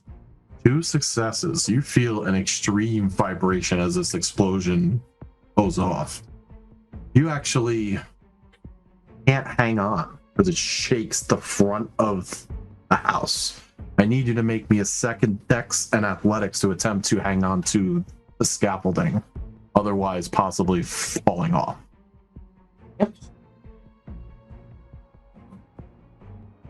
1 success. 1 success. Would you like to spend willpower? I can't. They're all blood dice. They're all She can't blood dice. re-roll. She can't re-roll blood dice, which is her whole pool. I keep forgetting that your hunger's up. I'm free. You do indeed fall. You fall off of the roof structuring, hands go flying about. Everything seems to be like in kind of slow motion to you at this point. As you go down, you do see the frames of Ruth and Blanka. One half of her is at the tail end of being singed. Ruth is off to the side of her, and you land on top of a bush. I need you to take 3 superficial damage. Is that already halved, or? Yes. Falling from over 2 stories up.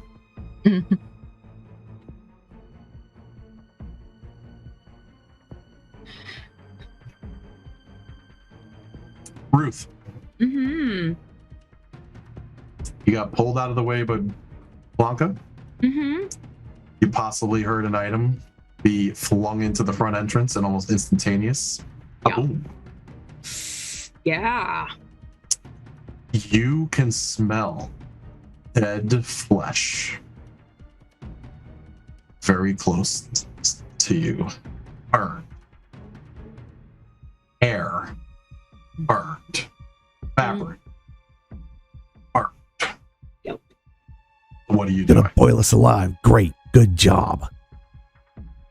Yeah, Ruth is just gonna snap, turn 180 in the direction where the bottle was thrown. Which would be Jude. Yeah. Just point at him and just this tiny little just goth and normally very cheery and pleasant is just a fucking full rage. Just points at him and goes, "Did you fucking throw that?" And just coincidentally, it is Jude's turn. Yes. I'm going to say all of us need to get away now. Yeah, no shit. And oh god. I don't know Are if you they doing have any to other allow this. physical action? Ruth, there is a litany of berated comments flooding the back of your mind as if this entire event is of your own doing. Because it kind of is, but also not.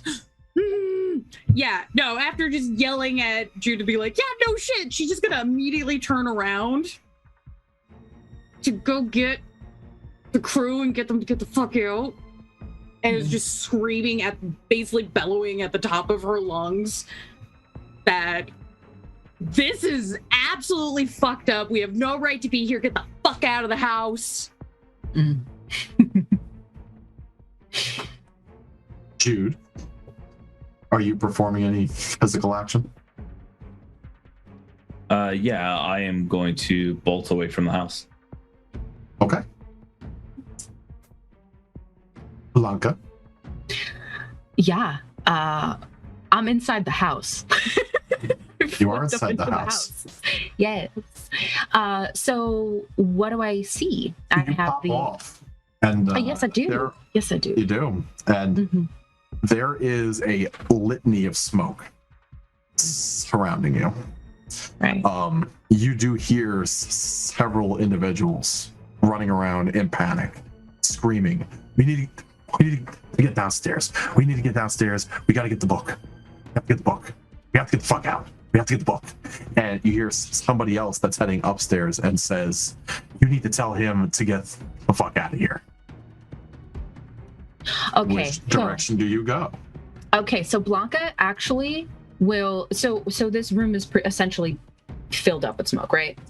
Whole I'm thing going to is say about smoking. 50% because the majority of the explosion is right at front entrance. Okay. So it's about half is billowing out, half is still inside of main entrance. Okay. And in terms of, because I know you said there's 2 layers. So on the floor, there's that strange mist. And then There's still a strange white mist. How much, I guess, like clear space would you say is from that mist and the smoke from the fire? Very limited. If anything, you're seeing like mids of torsos. If anybody is running past an open doorway, somebody could possibly trip every now and then, like stumble. You catch a glimpse of a hoodie and the back of a head.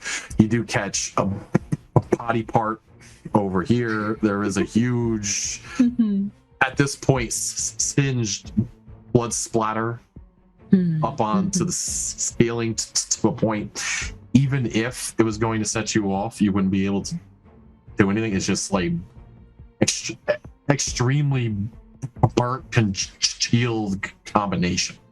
Okay. So what Blanka's going to do actually is going to hit the deck. She's going to go down on, full body and onto the floor and start to crawl forward.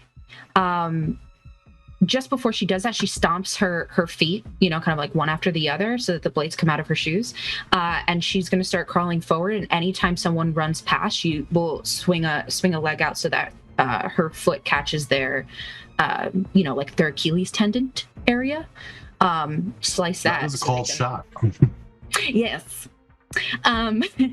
So, yeah, you do crawl out into the main hallway. So you have a choice after hearing all of that panicked dialogue.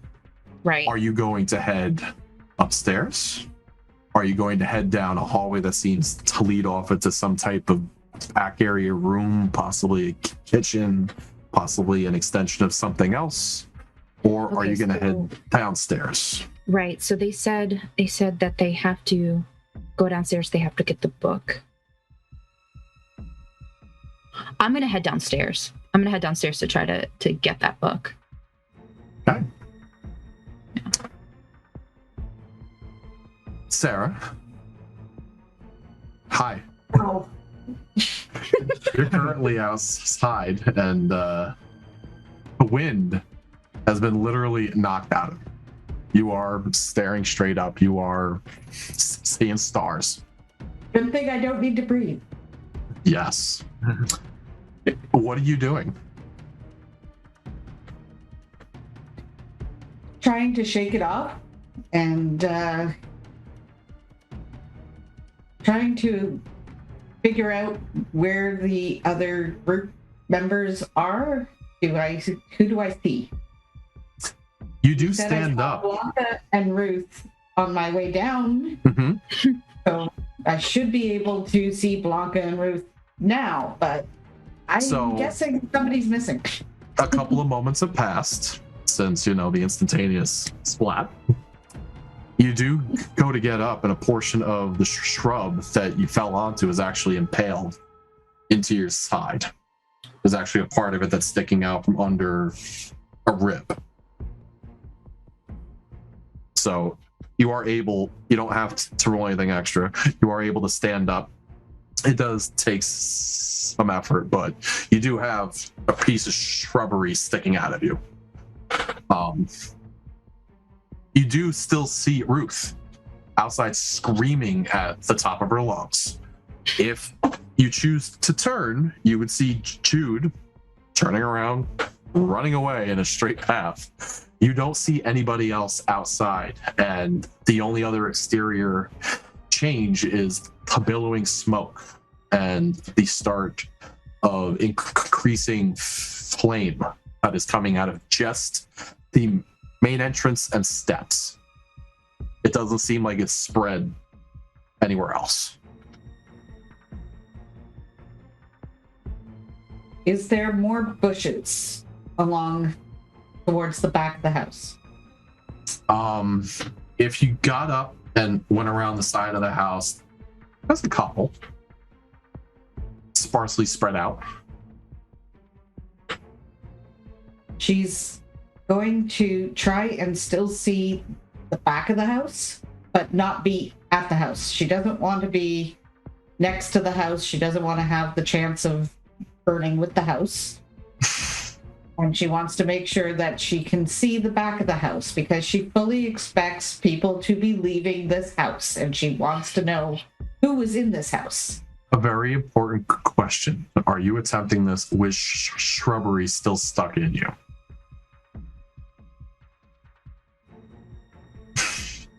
Yes. Because medically wise, I guess, I could probably roll medicine to guess whether it's an idea to not pull the knife out so that you don't bleed out. You don't know? Where it physically is right now, it's not going to impede you from doing any action that you just stated. You just have something sticking out of your side. Yeah. So I will attempt to keep the bush with me. Part of the bush. You head down, I'm assuming the left side of the house? Yes. Okay. You do indeed head down the left side of the house. That is a house, the side of the house that has the driveway. So you do head down that half. You do see an old beat-up Toyota Corolla. Unlike the cars on the street, it doesn't seem abandoned. Like it actually has all of its wheels. It could possibly be operational. So this could be a mode of transportation for anybody looking to escape. Are you continuing past this to the back of the house?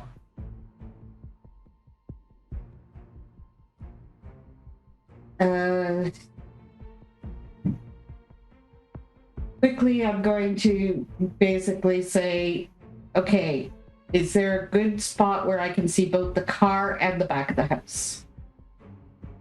If you got behind a vehicle. Then that's where I will go. All right, so when I say behind the vehicle, it would be literally behind the vehicle as the front end is facing out into the street. You were at the trunk end. Okay. Yeah. Are you standing or hiding? Hiding. Let's do a Texan stealth. Luke. Yes. Are you just smashing in a window? So if I understand the scene correctly, it's a fire down there. There are people running past me. I'm creeped under this window with my claws out, breathing heavily. Is that a good idea of it? Yes. Okay. As soon as I see like the end of the pack showing up, I'm gonna send my claw through the window, grab them, and then pull them out if I can. Let's see if anybody runs past you. Indeed, somebody does. I'm not even going to give them a chance to resist that because it fucking comes out of nowhere. And you do indeed dig your claws into somebody's collarbone, and you feel the blood just pour up the front of your hand as you sink in. You clamp on to the collar and you yank. Yes. Strength and athletics. And I'm going to rouse the blood for this. Okay. So first I'll see how well it goes. You're adding it to your strength or to your dex? Strength, because that's what's relevant for this. Okay. So I get 2 successes. And do I get hungrier? You tell me. My hunger is not increased.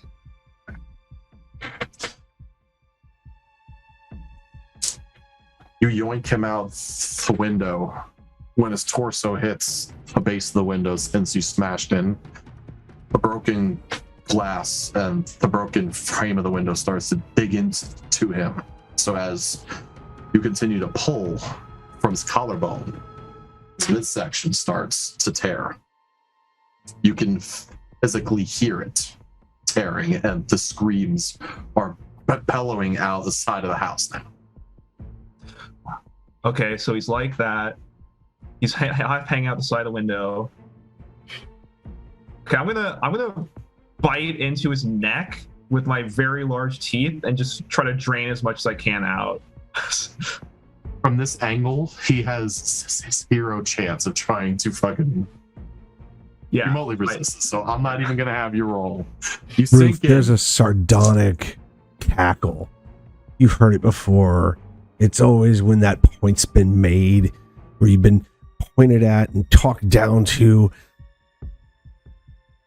and they're tearing them apart. Do you see this? Oh my God. How can you just watch? Oh, you are so weak. What are you doing?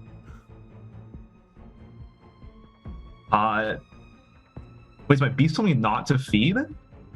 No, No, that was mine. Ruth's. Oh, okay. No, you're having a half-o snacko. Yeah, no, it's sick. Okay, so I'm gonna. Oh, also, while I'm draining this person's blood out, I'm gonna try to mend my wounds. So, if I heard this correctly, you're attempting to train this person completely. Yeah, I'm taking the big slurp. Okay. All right. Or at least I'm feeding till I don't feel hunger anymore, which means till they're yeah. Are you draining? Yes or no? Well, first of all, what's this blood God taste damn, like? this fear tastes good. Are you draining? Yes or no? Is there any thought to this? Oh yeah. Nah, fuck it. I gotta go with my beast, dude. Doing it. That's the way. Oh, you remember that feeling? Here it comes. Watch the glow fade. Watch the eyes. They'll glaze over. They go dry. It. You feel a lifeless body in your grasp. Your arm is completely trenched. Your whole upper torso, from upper lip down, upper part of your shirt, all down the center of your torso, completely soaked. You have satiated the beast. You hear silence. It's been a long time since the beast has been quelled in you. However, your eyes are still illuminated red, almost a shade that's dripping off of your fangs. What are you doing? I open up my mouth, and a big chunk of this person's neck falls out of my mouth. And I'm looking around. I'm going to look around and see who's next. Are you staying outside or heading into the house? Depends where the next person is. Well, that's going to determine the next roll. Are you actively staying outside and searching to see if somebody else comes by the window, or are you climbing in? I guess I'd prefer to stay on the dark just so I have a better chance against people. Okay. Yeah. You can do a wits and awareness. Sure. And I'll add my sight to this because I still have my enhanced vision up. Yes. Okay. There's 5 successes. As your hunger creeps down to 0, you do see several individuals from the middle hallway running around, and you do hear screaming inside. Multiple tones are shouting multiple things. We have to get downstairs. We have to get to the book. We have to make sure the book is safe. All at the same time. Get upstairs and tell him he has to get out of here.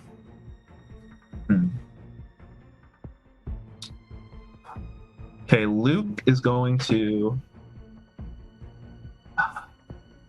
He's going to... Split decision. Okay, Luke is going to... He doesn't see anybody out there. He doesn't see anybody outside.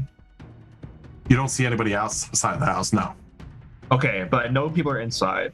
Yes. And that means there's a lot of panic. inside. So Luke is going to crawl over the body, go into the window and start crawling around in this, well, not crawling around, but like skulking around the smoke, heading, I guess, towards the downstairs area, but generally towards wherever he hears noise. Make me an unspent willpower check. Okay.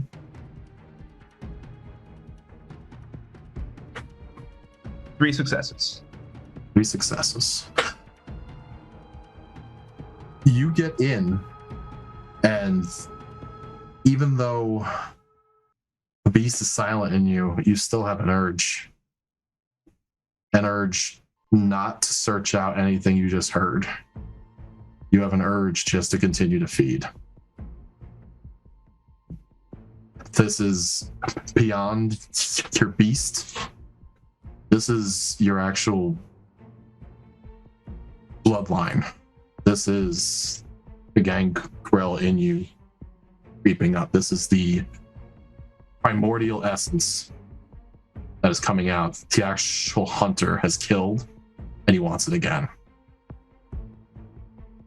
That's what I'm here for. That's what... For Luke, there isn't a separate beast. He knows the beast is him and he is the beast.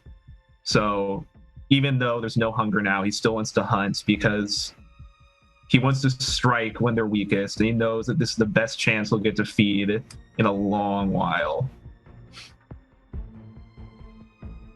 So he'll give in to that urge and look for the closest thing to come at.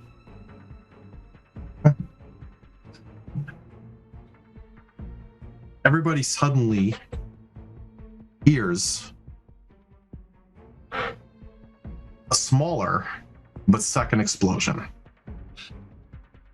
coming from the basement. The first person that's going to experience this is Blanka. When you get to the top of the stairs, the smoke that was above in the air hasn't reached down here yet. However, when you look down the stairwell, you do see that light, faint gray mist that easily goes down the stairs, ever fluid. As As soon as you turn and go down that stairwell, you hear and see a second explosion go off somewhere downstairs. It's not the same as the first. There's more colors in this. Make me, because of your cartel experience, make me a... Where are you? Where's your sheet? There you are. I would like you to make me a wits and awareness, and I'm going to give you 2 extra dice. Okay.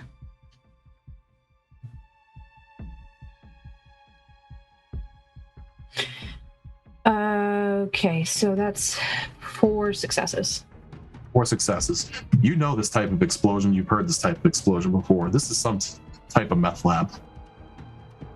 This is some type of explosion that people were either not paying attention, something was stuck on a Bunsen burner for too long, potentially got pulled off, and something exploded that definitely was not supposed to.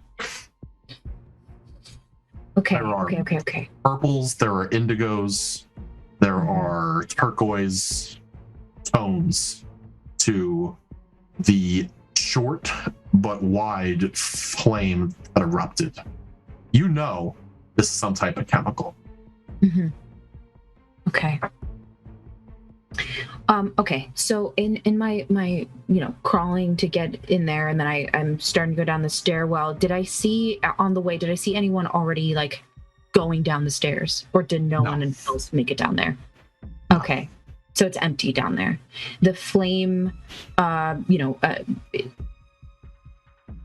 on, I guess impact isn't the proper word, but the initial explosion goes out, right? Does it give me a sense of how big this basement is? When you get to the base, even though that there's a mist, you put your hand off of the first step, you feel dirt, you feel stone. This is some type of unfinished basement. However, there is that layer of mist. You can't actually see the flooring, but you can feel that first spot. Okay. In front of you, a hell of a lot of different colors of smoke. Wits and awareness. Okay. Oh, that's... Ooh. It's only 2 successes. You want to spend willpower? I do. Want to This is that itch. willpower. Yeah. I do want to spend those willpower. You Okay. got 'em. That's why you got them. And I can roll 3, right? You can roll 3. up to 3 failed regular dice. You cannot free roll Right. blood dice. Okay.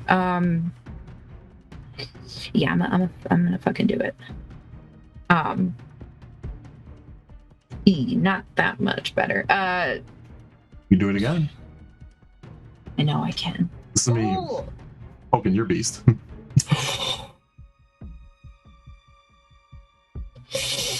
gonna do it again. Crit. Two tens. You look out, and there's definitely some portion of a body still on the floor. They definitely got caught up in the explosion way too close. Right. Beyond that, you can see what once was a table. Okay. And along the back wall, anything that was not burned is chalk outlines of different equations. Stuff that should be on a chalkboard, but these guys are too cheap to buy a chalkboard, so they wrote everything along all the fucking walls. Okay, I'm gonna take my phone out and I'm gonna snap pictures of the walls. In doing so, do I happen to see, I guess just from the light of the flame, do I happen to see a book anywhere? You do not see any book. Then we're fucking out. I'm gonna put my phone away and I'm gonna head back up the stairs. Ruth, Mm. what you doing, Ruth? So I have 2 questions about the situation. One, Sure. Would you say that she's, because I never dismissed heightened senses Mhm. listening. So did she hear all the various Thin Blood saying they need to get the book in the basement? All that jazz. I won't even make you roll. You did. You also heard screaming from the opposite end of the house. Mm-hmm. You also heard something that resembled an explosion downstairs. Yeah. And thing number 2, I wasn't entirely sure where the window that Luke is at. He's on the opposite side of the house. On the right So- side. Yeah. So she did not see that. You didn't see it, but you definitely heard something from that direction that did not sound good. Yeah. Ruth is going to make her way across the house after hearing the scream, but is also going to be yelling at everybody to, we need to get the fuck out of the house. Grab what you need and get the fuck out. Like, if there's anybody near her that's in the way that looks like any kind of a Thin Blood, she's like pushing them towards exits, but also out of her way. She's marching across the house. And she is pissed. As you come in, you do see somebody that's running from downstairs. Mm-hmm. A very thin female, Mhm. almost overly thin, emaciated. The bone structure is pulled up. You can see cheeks, eyes are sunken into the head. You can see the whole orbital cavities. She seems to be running down the stairs holding a backpack clutched to her chest. Mm-hmm. Pair of torn up jeans, pair of boots, laces undone. She doesn't give a fuck about you. She's attempting to go straight out of the main entrance. Now, in the state that you just told me, you were pushing people out of the way, So like, telling everybody to get the fuck out. mm-hmm. So, based off of that description, if you choose to intercede with this person, Mm-hmm. I'm going to have you spend a willpower. Otherwise, you would continue on your previous action. I'm willing to spend that willpower. How would you like to interact with this person? They are pillowing down the stairs. Yeah. Running as fast as they possibly can. Ruth is just gonna point at her and just be like, "Did you get the fucking book?" And as you actually point at her, you catch her off guard. Mm-hmm. Untied boots, off guard, running downstairs high speed. Mhm. She falls flat on her face.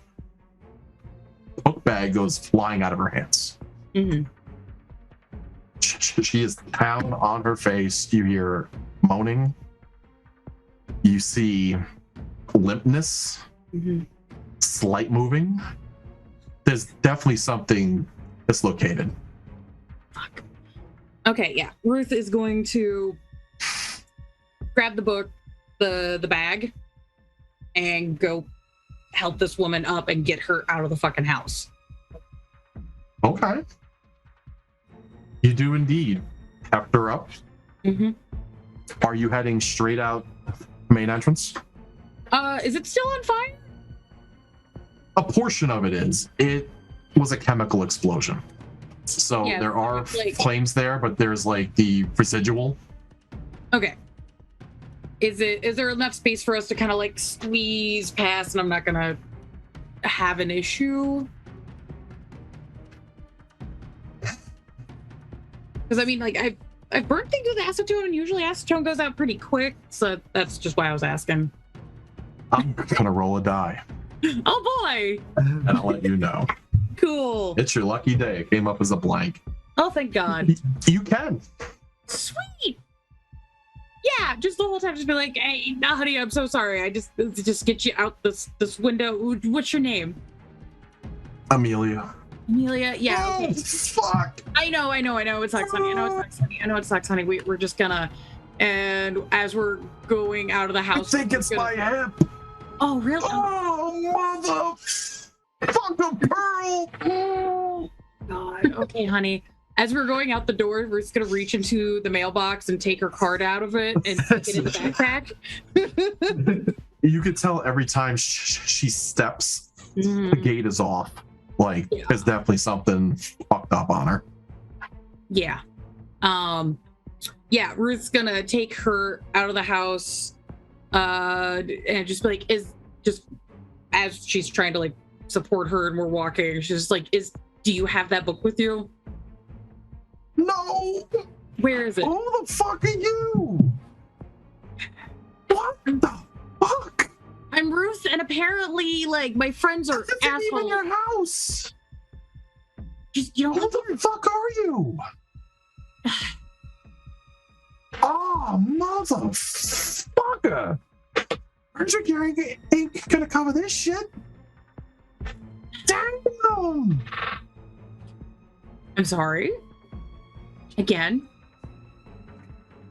I didn't choose this, and I am sorry. Oh.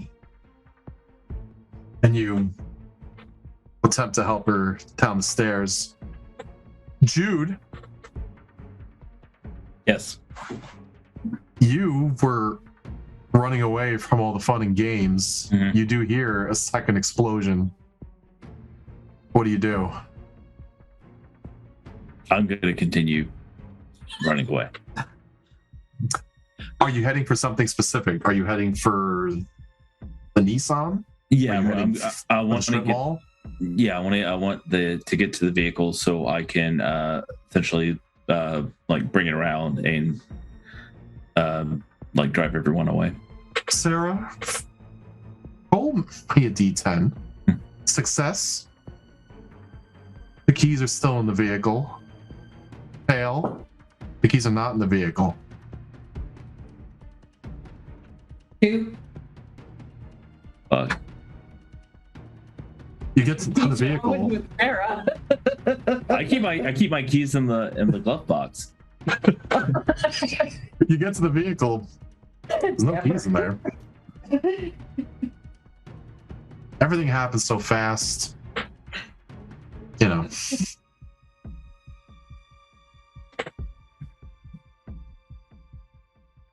Were you doing anything else? I will message CJ to say emergency vehicles will probably be arriving at this location. A meth lab blew up. You would get an immediate text. Is everybody okay? No. What kind of further assistance do you require? Send some ambulances. I mean, for us. For us, just make sure that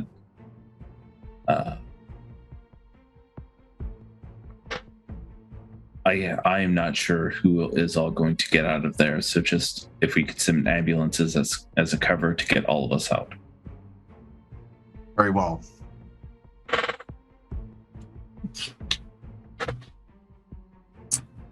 Sara, Yes. you are behind the vehicle. You had 2 for your stealth check, correct? Yes. You have 2 individuals that come out of the back of the house. One has a wool hat pulled over his head, hoodie. It seems like smoke is billowing off of him from a possible explosion from the back end of the house. When the door opens, it's just a puff of smoke. 2 individuals come out. The second individual that comes out, long white hair with a long sleeved tattered shirt on, hair that's down past this person's ass, pale, bleach washed denim, white sneakers. This person does not have smoke that's spilling off of them. This person, as they're actively running, has some type of white mist that is emanating off of them.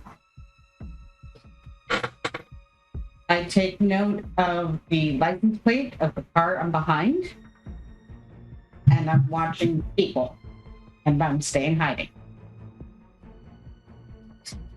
One heads to the driver's side. The other one with a mist actually goes past the vehicle, down the driveway, turns right, just keeps running. You hear turn of an engine. You have a moment to act. Are you staying behind the vehicle? Are you going to attempt to do something to intercede? At this point, I'm taking information that I can research later, and I'm going to roll into the bushes behind the car. Okay. I'm going to have you do a dex and athletics. You're going to be at a penalty because there's currently shrubbery sticking out of you. Wait. Wouldn't that be help? Camouflage? No, Technically that's definitely carte push. Camouflaging her, but how she put it, she's tucking and rolling. So if she fucks it up, she's not really rolling because she's, oh God, there's something sticking out of my ribs, So I've got a messy crit. Hell yeah. Let's rethink those options. So you want to just tuck and roll. However, you do eyeball the back of the vehicle. You do eyeball a person's head up against the back seat. And this voice creeps up in the back of your head. Antonia's voice, again sharp, judgmental, takes stock of everything going on and screams at the top of your mental lungs, angrily pointing out every misstep that has occurred in the past few moments. It enrages. It is antagonistic. It is moving.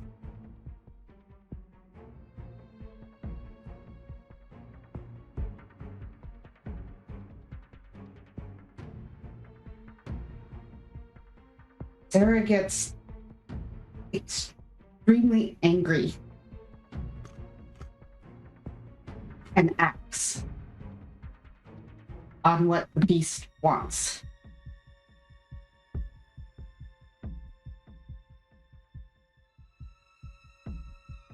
It's enough of this shit. Take control of this fucking circus and get rid of this lot. Get the fuck out of here and burn the fucking evidence. Cleanse this fucking nightmare shit show.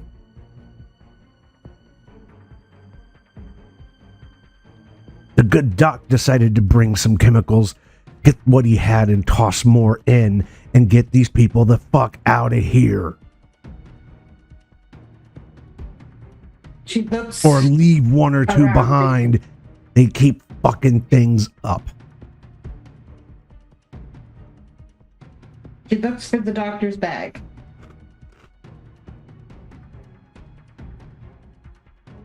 Jude, Goes. I would like you to roll a die. Well, actually, no, because it's you. I'm gonna have you make a composure roll based off of that first explosion first. Yeah, composure resolve.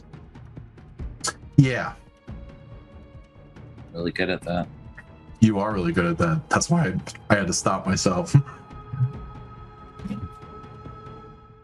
me what you get. 3 successes. 3 successes.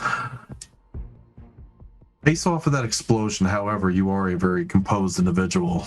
I'm assuming you'd probably still hang on to your bag as you took off and ran.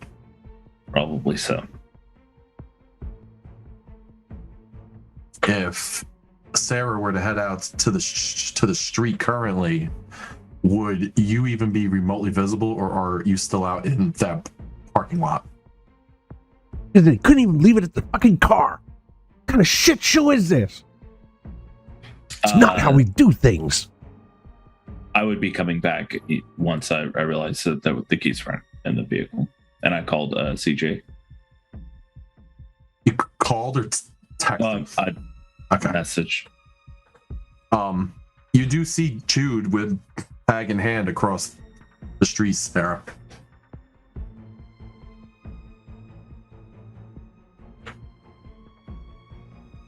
I run towards Jude and say, "This is all got to burn down.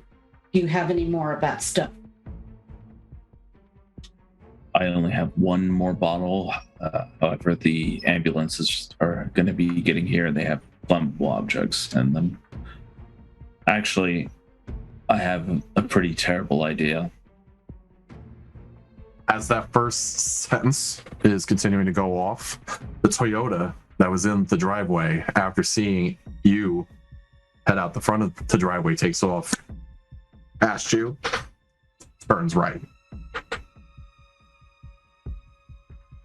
You do have the license plate off of it. Deals on wheels. I give her the bottle, and then I take out a little bottle of little tank of oxygen. That will work. Sarah's beast quietly nods. Sara lights the bottle with whatever she can. I'm assuming Jude had something on him. Yeah, oh yes, that's right. Sarah's a smoker. I forgot. Because I'm not. She grabs her lighter and lights it and throws it into the window of the house. So she'll run up to the window of the house and throw it deeply in. Won't even make you roll. You toss it in. Luke, you hear something rolling across a floor.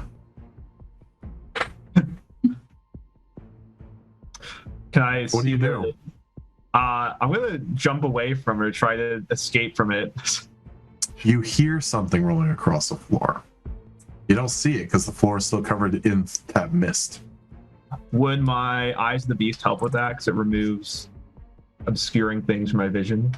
I gotta check that quick. I think Eyes of the Beast is just super. It's just darkness. I believe it's just for darkness. Okay.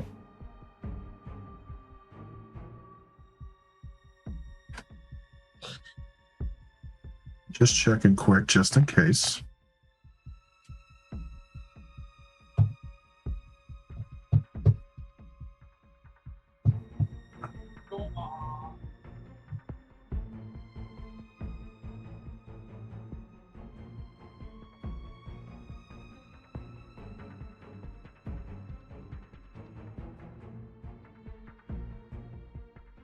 Yes, it is only for darkness, even in total absence of light. Okay, so see, I'm all on edge and in hunter mode. I guess I'm gonna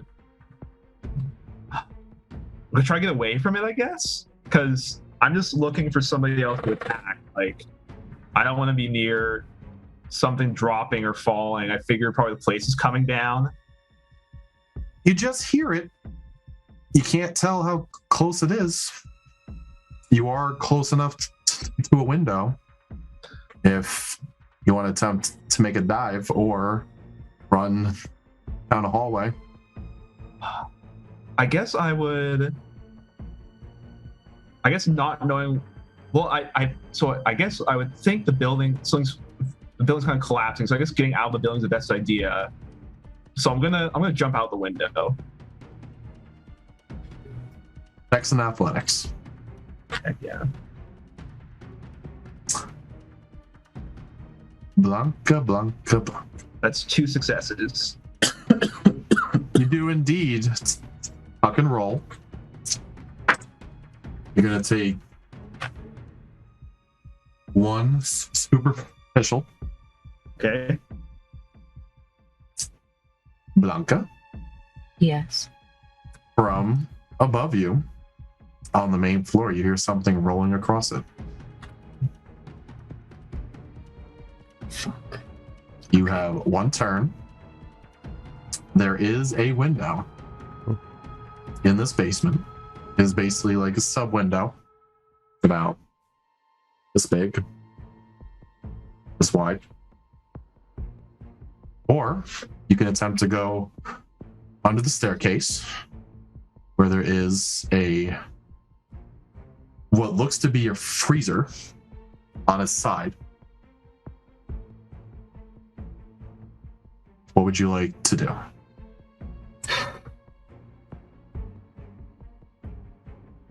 I'm gonna open up the freezer.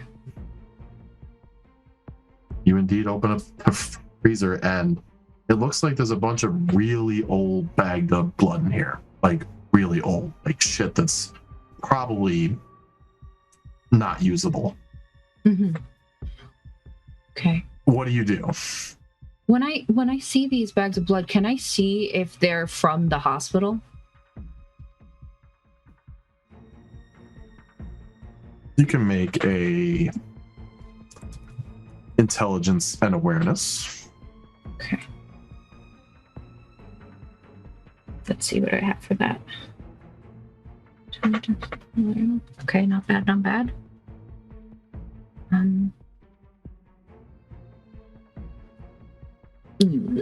Only 2 successes. Back to unmarked. Okay. I'm gonna.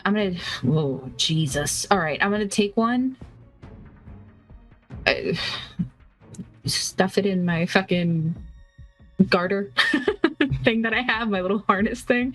Stuff it there, and I'm going to attempt to head towards that window.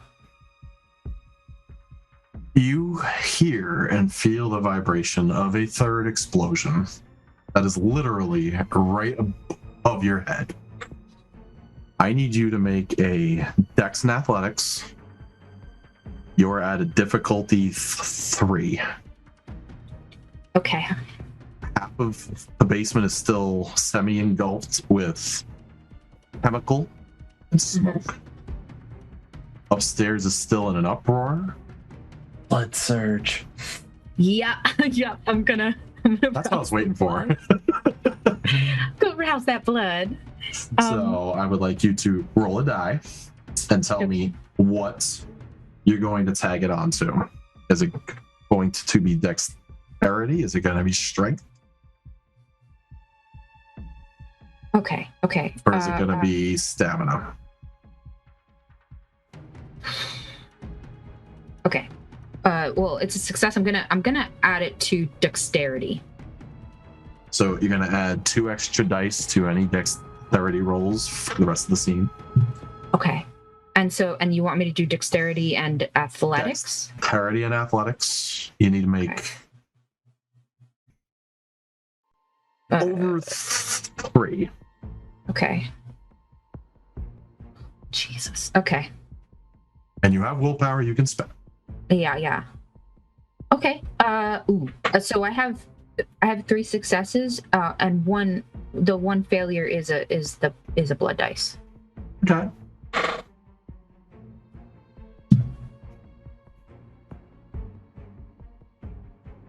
Ceiling starts to fall. Cross beams, floorboards, pieces of furniture, pieces of bodies start to fall in all around you. Okay. You do get up to the window just in the nick of time. However, you probably have 1.5 to 2 feet between you, the window, and the rubble. The stairs behind you, completely gone. Shit. Well, I'm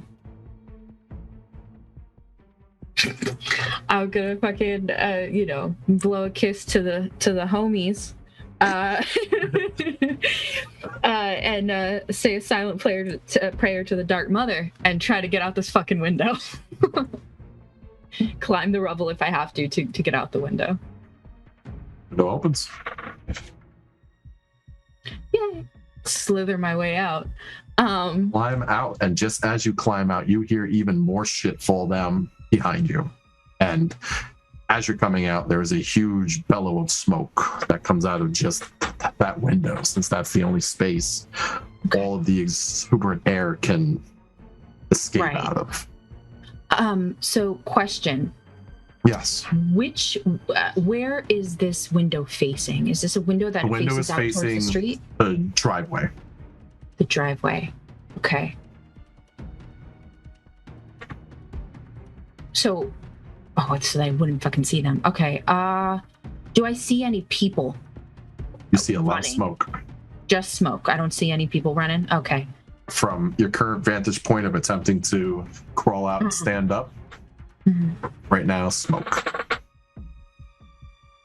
They fucking burned my dress. So, I'm going to go to the backside of the house and try to see if I can intercept anybody.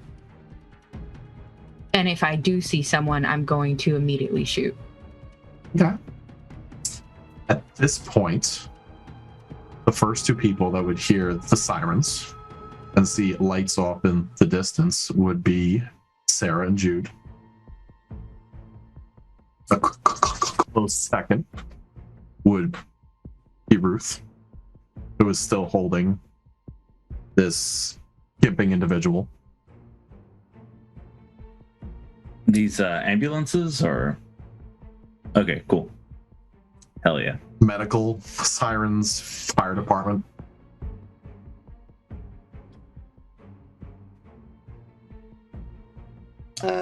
I'm gonna run to like meet them like in front of the building. Okay. What are you doing, Sara? I'm going to go back towards the bushes and take the bush out. Let's make a strength and let's make a strength and athletics to pull the bush. Yeah. Wow. I never thought I'd see that one. That's strength and medicine roll. Yeah. God. I have That both, is, so it works. Well, is your intention just to rip it out, or to be meticulous to make sure you're not I don't want to damage myself much more than I am. Pulling the bush. you can do strength and medicine. Okay. 2 successes, both on the blood die. I'm going to re-roll the one black die I have with the willpower. Okay. Got a 10. You do So 3 successes. manage to pull it out with minimal splatter. What are you wearing? I'm wearing Just a button down? Is it a jacket over it? no, there is a button down shirt on. I'm wearing pants, not wearing a skirt, although that's unusual for Sara, that she's wearing a set of pants. And you said this was out the back? At the back side of your rib cage. Yeah. Like in the back kidney area-esque. Her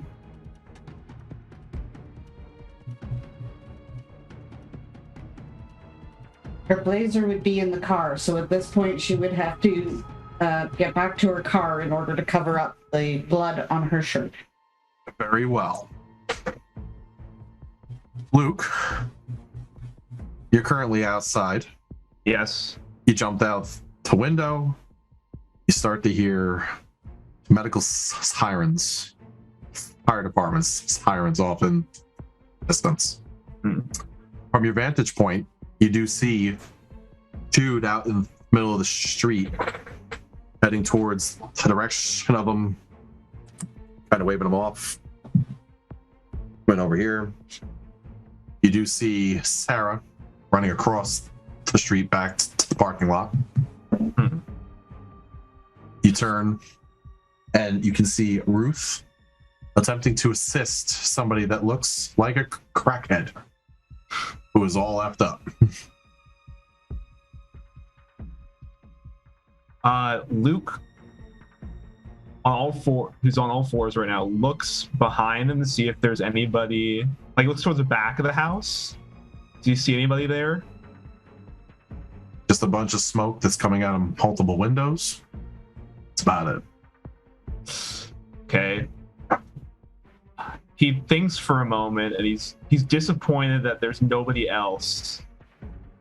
There's nobody else he can really satisfy his thirst upon. Although for a moment he does see the person that Ruth is carrying, and a thought crosses his mind. You do? Yeah. I would like you to make a composure and resolve. Okay. Smell that? Yeah. Over there. Composure and resolve. Easy pickings. 3 successes. 3 successes. Right there. Right there. Look, she's not even looking. The voice of your progenitor echoes in your soul. Ooh, that's not But a rational head prevails. We've already taken everything we can, and we've taken it so easily. There's no point to make it hard now. Let's just go. Let's just leave. And Luke, knowing that he's completely covered in blood, probably has pieces of flesh on his face plastered somewhere. At least 2/3 of you. Yeah. He's going to go into the darkness behind the building, try to get lost in the abandoned buildings and everything. On the lookout to see if he can find any other stragglers from the burnt house to jump on. Okay. Ruth. Mm-hmm. You hear sirens. Mm-hmm. And you have a crackhead. Ooh, What do you do? Ruth is just trying to be as consoling as possible. Be like, hey, it's gonna be okay. Also, like, what's your name again? Oh, my insurance can't pay for this shit. Give me your name. I'll make Fucking sure. Medicare, motherfucker. Ma'am, if you give me your name, shit. I'll make sure that your medical bills for this are covered. I can't tell you that shit. Just your name. Just your No fucking way. They're gonna fucking get me in jail for this shit. Just ask him. That's all you want is that So do yes. you want me to take you away from Oh, the hospital? fuck. And he's You know wearing what it. you need? You know Ma'am. what you need? Yeah. You know what? You go out to the street, you tell them to help me. And make sure you keep that backpack. Yeah. You want me to keep your Yeah. backpack? Make sure to hang on to that. Yeah. You know I'll what? I already have one bag. What's another bag? I'll come find you after. You hang on to that for me. I can. I'll come for that shit later. Yeah, actually. Yeah, Ruth's gonna pull out a different business card. This is already. motherfucker. I know, ma'am. I'm sorry. Look, she hands this woman one of her a different business card. She's like, "Look, my name, cell phone number. I'll get you your What you stuff. want me to do with this? Fucking roll it up? I want you to keep it for my phone number so I can get you your stuff back." Oh, motherfucker, you smart. Yes, I went to college. I know, right? Crazy. I like that. I fucking like that shit. Yeah, like, girl, I'm from. He Girl, can't I'm from stand Inglewood. anymore. Like, I know how it is. It's fine. She can't stand anymore. Like her hip just gives out on her. She's Yeah. basically half on the sidewalk area now. Yeah. Unless you're Oh physically yeah, no, holding the her whole up. time Ruth's just like trying to support her and keep her comfortable until the ambulances arrive. Motherfucker! I know. I'm really sorry this happened. It's like half pain, half a mean tweak. Yeah. Yeah. You know what? Fair. Yeah. Ruth's just sitting there like, you know what, man? That is a whole fucking mood right now. Yeah. You're not wrong. And we're gonna come to fashionably late. It's Blanka Rosa. You do manage to stand up. Your shit is hanging off you. Yep. As best it can.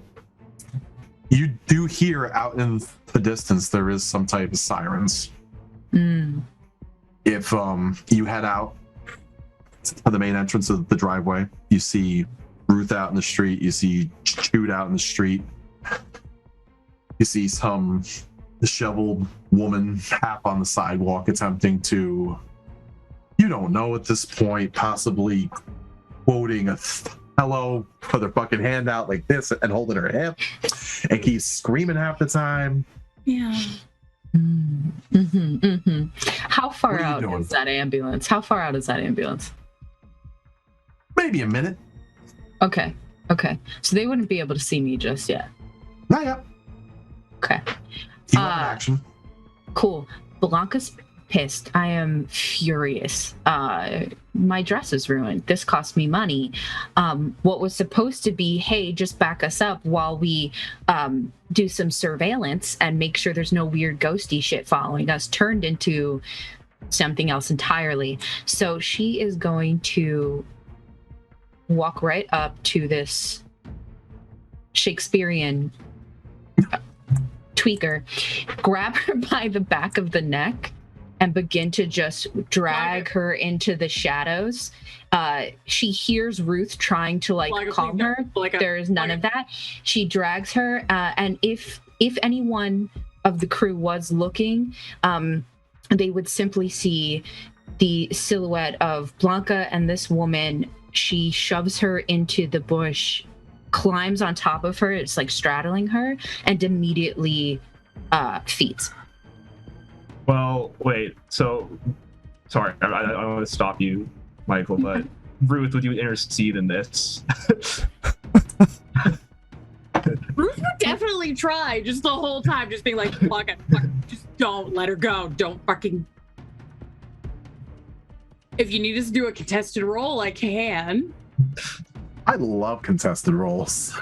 Hey. I love contested I don't think I need to iterate what your beast is doing right now, Ruth. No, her beast is screaming at her to let this probably happen and is yelling at her for not beating contested while you're roles. injured.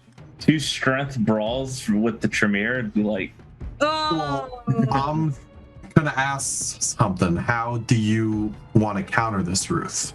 Do you want to attempt to reason with Blanka with some type of statement, or are you going to get into a physical tug of war?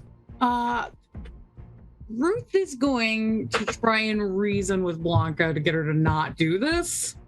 How would you like to word this?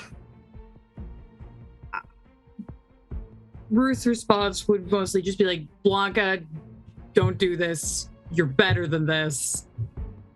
Please stop.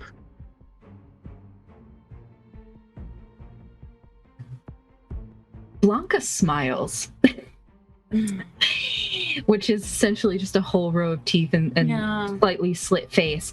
Have y'all know about Milliner from Mortal Kombat? It's looking a little like that right now. It's looking a little like that. So I'm going to have Ruth roll a persuasion manipulation. All right.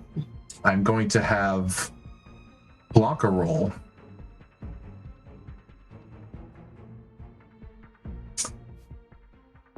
resolve and Intimidation and resolve. Resolve and survival. You tell me why intimidation. Because the way that you described it, you're just grabbing her and dragging her off. Oh, yeah. I mean, it's very clear that she's enraged. She's enraged by the whole situation. She's also half burned. It's not just about her. Like, her physical form has been injured yet again. So it is primarily survival in the sense of, like, I want to heal myself in doing this, but the rage is kind of just a bit stronger than that. In her mind, it's like this information that could have been gathered, so it was so vital. It's as if something personal was taken from her, and so it's the anger that she would have exuding from her that could, be intimidating to Ruth. And then obviously the resolve is just to not let her win. I will let you roll either intimidation or survive.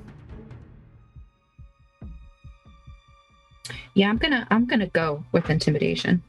Okay. So resolve and intimidation. Yes. Sure. Yes. What did you get, Ruth? 4. Okay. Ooh. We heard an ooh. I'm gonna spend a willpower. I'm gonna spend a willpower. Okay. Get off my sheet. Yeah. Right. To re-roll 2 of my black die. That's a fucking crit, baby. Okay, so the original was 3, and then I just got 2 10s. So what's that, 6? I don't know. 5. You try, but you look into her eyes. You don't see reason. You don't see compassion. You don't see a woman. You see a predator. You see somebody who has been half burned, half scorned, and is looking to get hers. And the words don't even finish trailing out of your mouth before you see this woman's feet disappear into the bush like a ruby red slippers up in the fucking Wizard of Oz.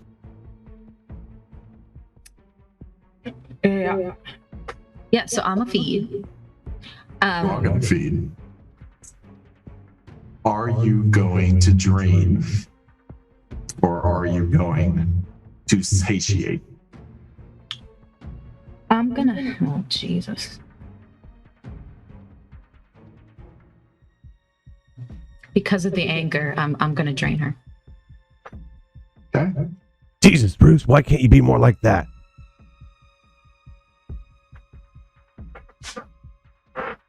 As the lifeless form goes limp in your hands and your head rips up as those portions of your mouth are still torn open, your lower jaw dislodged, everything covered in blood.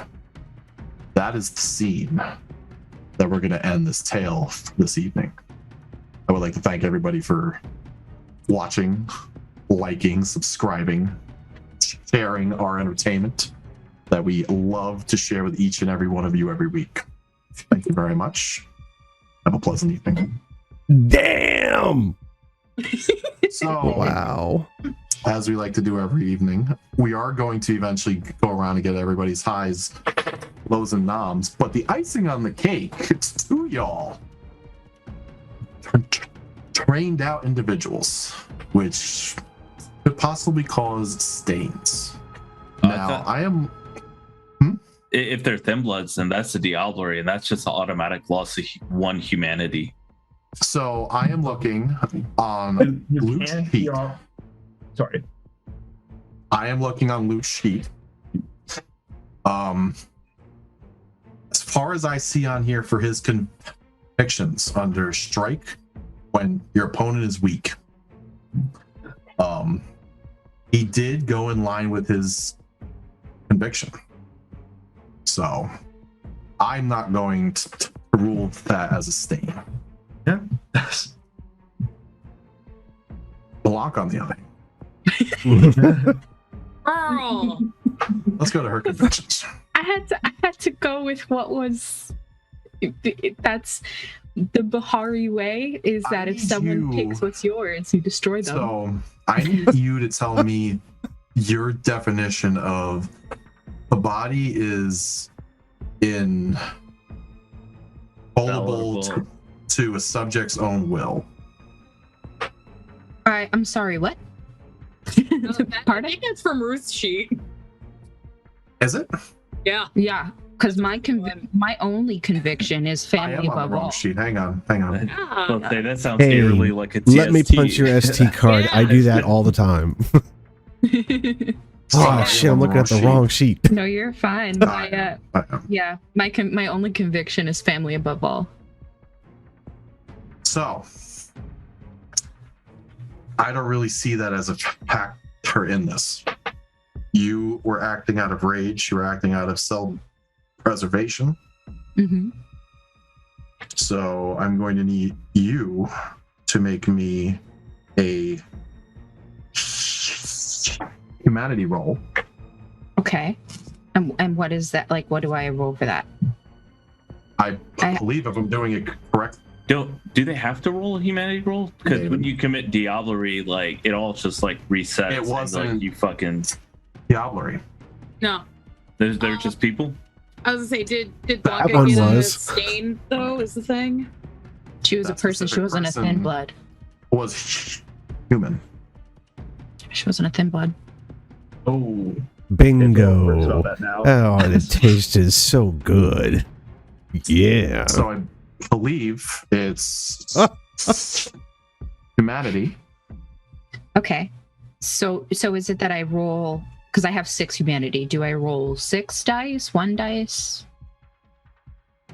So You roll your unspent. So like, Yes.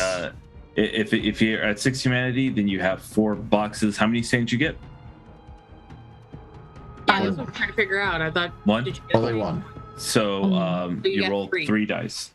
If you have 3. any successes, you're Gucci. Okay. Then you feel bad. Okay. So, a 1 success and the rest are 1s. That's good. Oh, okay. Okay, cool. A success is 6, what 1, you and a 1, need. and I was like, A That is success good. is what you need Yes. in most That made- circumstances. it might have So- been dodgy. Basically, in character, you were able to reason why this is justified. Mm-hmm. Mm-hmm. Yeah. And that will definitely be done either in play by post or a future recording. Okay. Yeah. So we are going to go around, get everybody's highs, lows, and noms. Let's start with Chase. I's playing with everyone, especially Ruth, Blanca, Luke, Sara. Yeah, this whole crew I don't get to play with often, so it's a different dynamic and it's really fun. Thanks, Mike, for stepping up to ST. It was fun. Low, like always, I got to be up like in a couple hours. So I tried to start as early as I could for you, yeah, bro. it's all good. We're working, man. We're trying. The nom, damn. There's a lot of good role play. Blanca, I think you got it. It was really fun. Thank you. Thank you. David. Oh, hey. Highs, lows, and noms. High, totally getting to be the disembodied voice without a script. You know, and I'm trying to bounce it off of what people have put in some Kumu, and I'm like glancing back and forth the sheets, and some of the times I got so wrapped up in my own head. Like every time y'all talked, I had this voice for you in that very moment. So like if Mike cued me or something sparked me. I had a conversation already going. My brain was preloading for everybody. It was like, what the hell's going on? And the twists and turns y'all did tonight, that was surprising, to say the least. Seeing Ruth work through her first outing. Like, the Chantry don't look so bad anymore. It's safe. It's controlled chaos within the walls. This out here is a different layer of what the fuck. Mm-hmm. Oh, that was fun to watch. I don't have a low. Not one. Other than my whole flicking flashlight, like, faux pas. That was just horrible. I thought my camera was going to be more reactive, and then I'm in the corner like, eh. That was terrible. I'm so sorry, you guys. That's okay. You learn. Yeah. Figure it out. Everybody's ride tonight was really, Now we really gotta keep fun. it. We can't edit that out. Now we got to keep it in. That's fine. That's fine. That's canon. Canon. It's a glimpse at Jude's beast. I'm going to give mine to Ruth tonight because that was really cool to watch that roller coaster. Because we just recently hashed out a lot of stuff about her character and like my understanding of her, the way she fits in things and filled in some gaps. And that was fun to see that like just blossom right out. And that was cool watching her reaction versus what her expectation was. Just like, just have a talk and then just... Nope. Apparently talk means something different outside the Chantry. Apparently, yeah. And so glad I Mike, moved here. fantastic night of STing, sir. Fantastic. I would award you the ST XPs. Thank you, sir. And for those of you that don't know, first time, because we didn't do this for Mike's first time STs get a bonus of 5 XP to spend.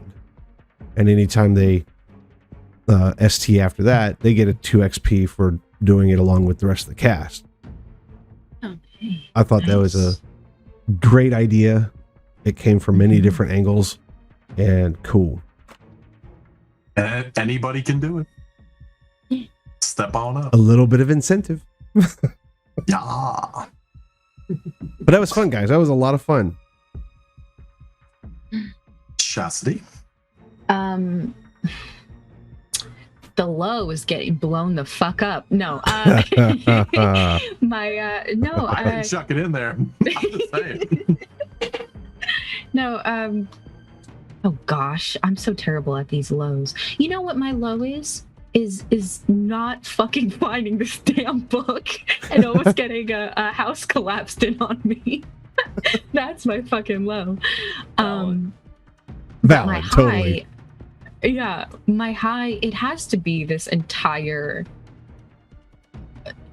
like shenanigans is not the word. Fuckery is the correct word. That's my high. This fuckery that occurred. Me and Luke very much were like, oh, we're just gonna call some backup, you know, just in case someone's watching, someone who's aware of ghosts. We'll be good. We'll be Our fine. secret We'll society name is actually Koff, KOF, King of Fuckery. Yes. And then we sit there and we're just gonna surveil. We're gonna see what we glean. And instead, we blew up a Thin Blood haven. So good for us. Yeah. So that's my high. Somebody's resources just went up in kaboom boom. Yes. There's drug money that was in there, possibly Who knows? some weird, other weirdness that Miller's involved in. So that was my high, that we blew up that spot. And then I'm gonna have to give my nomination to Luke, because I was pretty much bothering him all night, kind of poking at his beast of like, come on, let it out. And then he did, and it was beautiful. So my nom is for Luke. Real Sara. Poor Sara. Be Sara. Real Sara. Yeah. I was the chair. I'm just like, oh damn. Haha. Welcome to chaos. Yeah, right. I'm so glad I made a high humanity character. Just like I'm so angry and disappointed at everybody in the group. In character, as a player, I'm just like, oh, this is fun. Everybody has an approach. Yeah, no, it's great. Just experiment, see what happens. Yeah, no, I don't think I don't actually have a low for anything other than just, just poor Ruth just having to constantly fight for the little shreds of humanity she has, and just the world being like, no. Welcome to the world of darkness. Stop it, right? Yes. I'm gonna do it. Fuck your dad, I'm going skateboarding. Oh god, we're gonna give a nom to. I think I'm gonna give my nom to player Sara, because of just the bush shenanigans was kind of the highlight for me, honestly. This woman in a pantsuit just escaping like a Looney Tunes character. Hold to remove your bush. Yes. And from there, we're going to go to the fake Sara, Natalie. So, my highs was getting to allow the beast to have its way, because that's the first time Sara has. She's been trying to keep it controlled, and the problem is she's not had access to all of her stock, so therefore she has tried to feed, but opportunities for Hikata feeding is very difficult. And so I literally only fed on one person outside of my retainer providing me any food. My delivery driver. Ow. Convenient Meals on Wheels. And so when you said Meals on Wheels, that's the first thing that went to mind. So I've had a lot of fun, and I really enjoy the story, and I really enjoy the people that I get to play with. And I thank you, Michael. I believe that you have done an amazing job this week in keeping everyone entertained. I think you really went out there and kept everyone in this group as entertained as you possibly could. So thank you. I had a lot of downtime. Fantastic effort. Fantastic. But I appreciate that. And as far as tonight goes, I think I'm going to give it to Blanka. Because yet again, she gets hurt. Every time she's with Sara, she gets hurt. Taking the pain. Yep. I'm about it.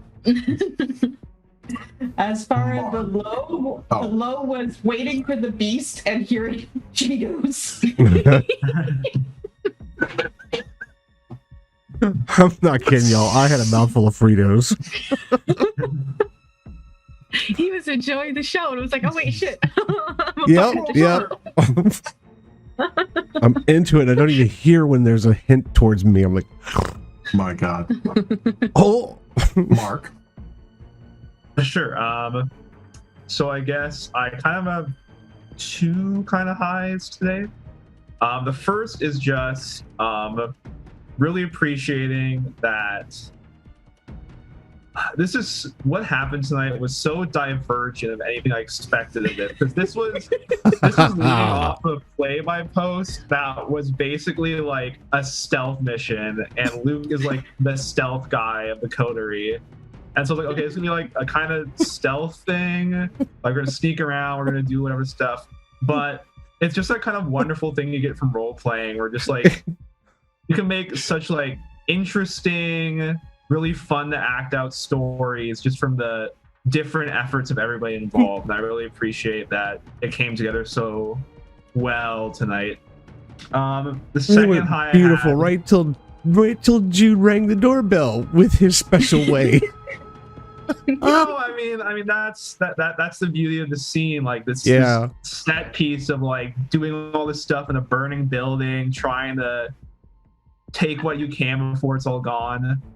And I guess my second high is I gotta really play out an element of Luke that has always been there from the start, but I never really got to act out in this story so far, because it's so usually, like, formerly he was like this kind of meek kind of guy groveling around, and he went from that to like kind of a doggish kind of obedience to the family. And now he had a brief moment where he was totally in the dark, he could do whatever he wanted, and he did what he wanted. Yeah, it was beautiful. Absolutely. Blanka called him a pussy. She was trying to get him to fucking make some moves. Well, it's one-upsmanship. It's like, oh yeah, I fucking bet too, motherfucker.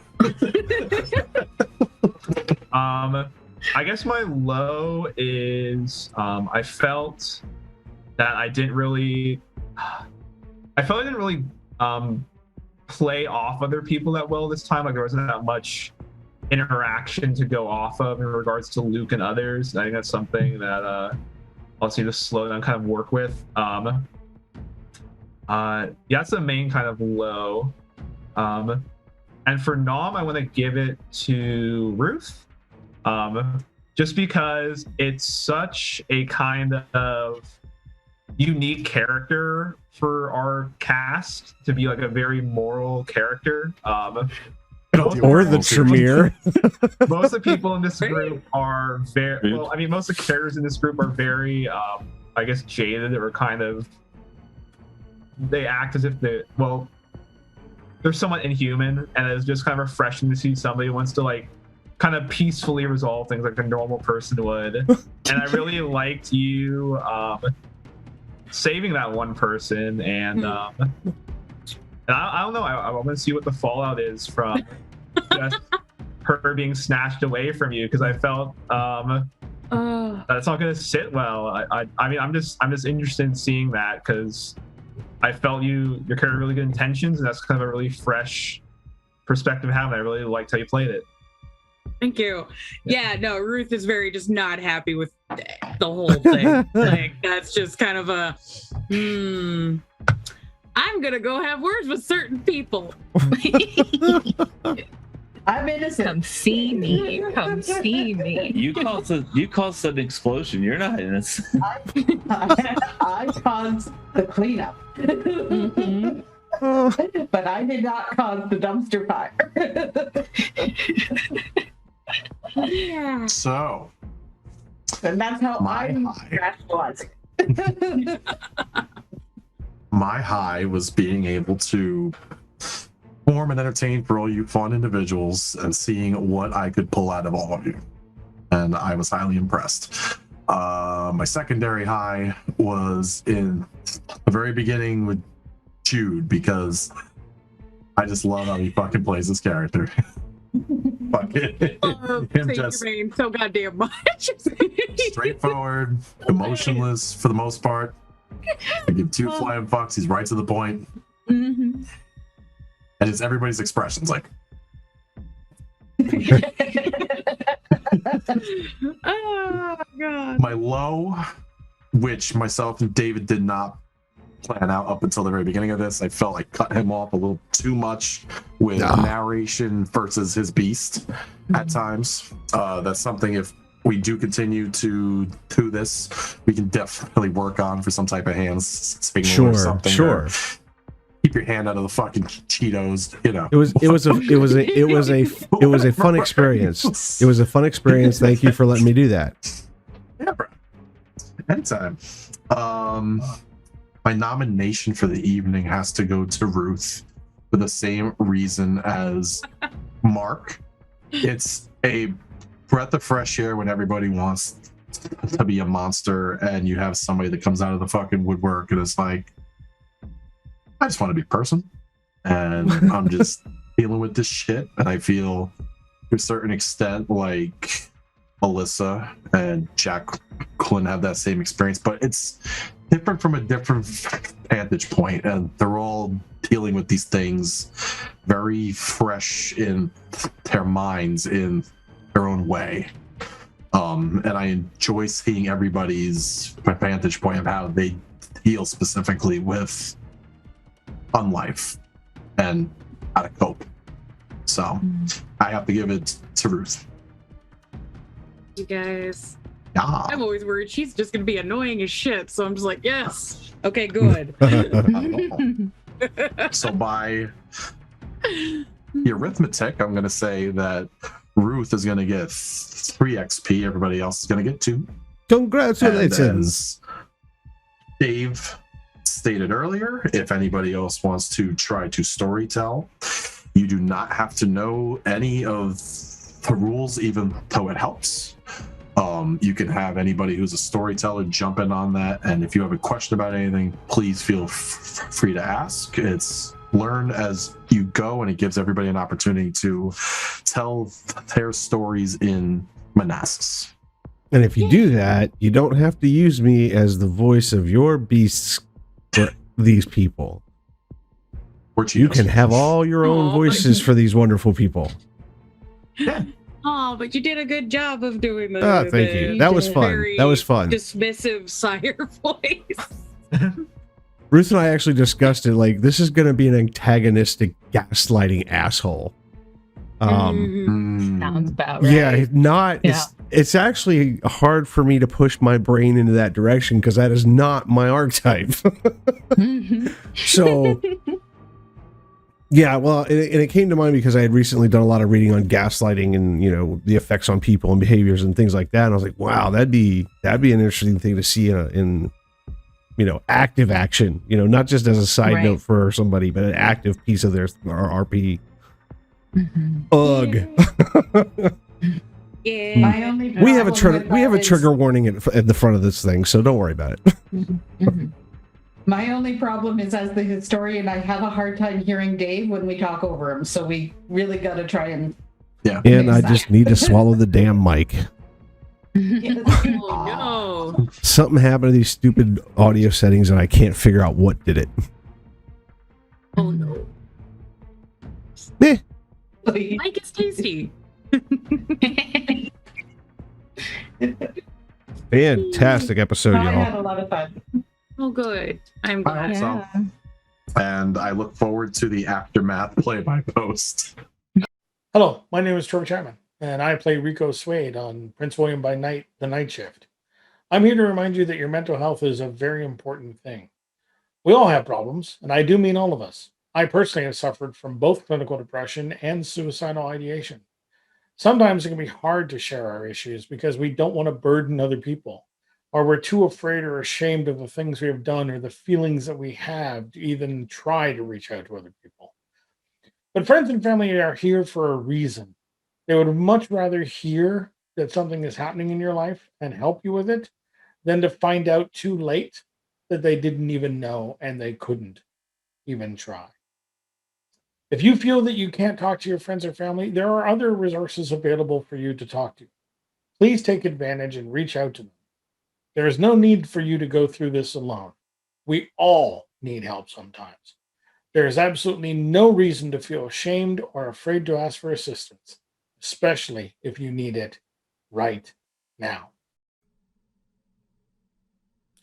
If you or someone you know is in crisis, whether they are considering suicide or not, please call the toll-free lifeline at 800-273-TALK to speak with a trained crisis counselor 24 hours a day, 7 days a week.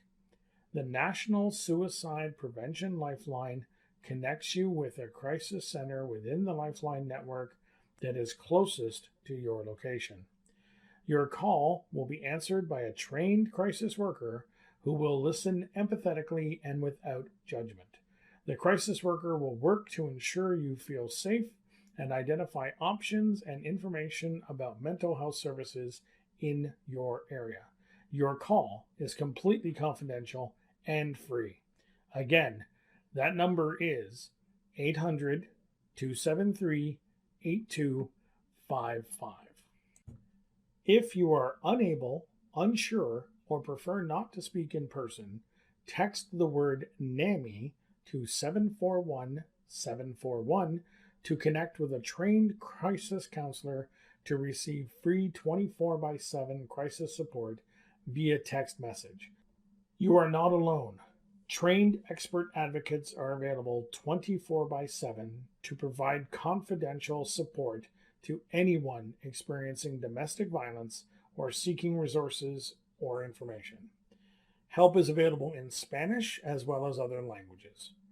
Call the National Domestic Violence Hotline toll-free at 800-799-SAFE. Again, that is 800-799-7233. If you or someone you know has been sexually assaulted, help is available. Call the National Sexual Assault Hotline toll-free 24 hours a day, 7 days a week at 800-656-HOPE. Again, that is 800-656-4673. You will be connected with a trained staff member from a sexual assault service provider in your area that offers access to a range of free services. For the Disaster Distress Helpline, call 800-985-5990 or text the word TALK with us to 66746. This helpline provides immediate crisis counseling for people who are experiencing emotional distress due to any natural or human-caused disaster. This multilingual, confidential, and free helpline is available 24 hours a day, 7 days a week. Again, call 800-985-5990 or text TALK with us to 66746.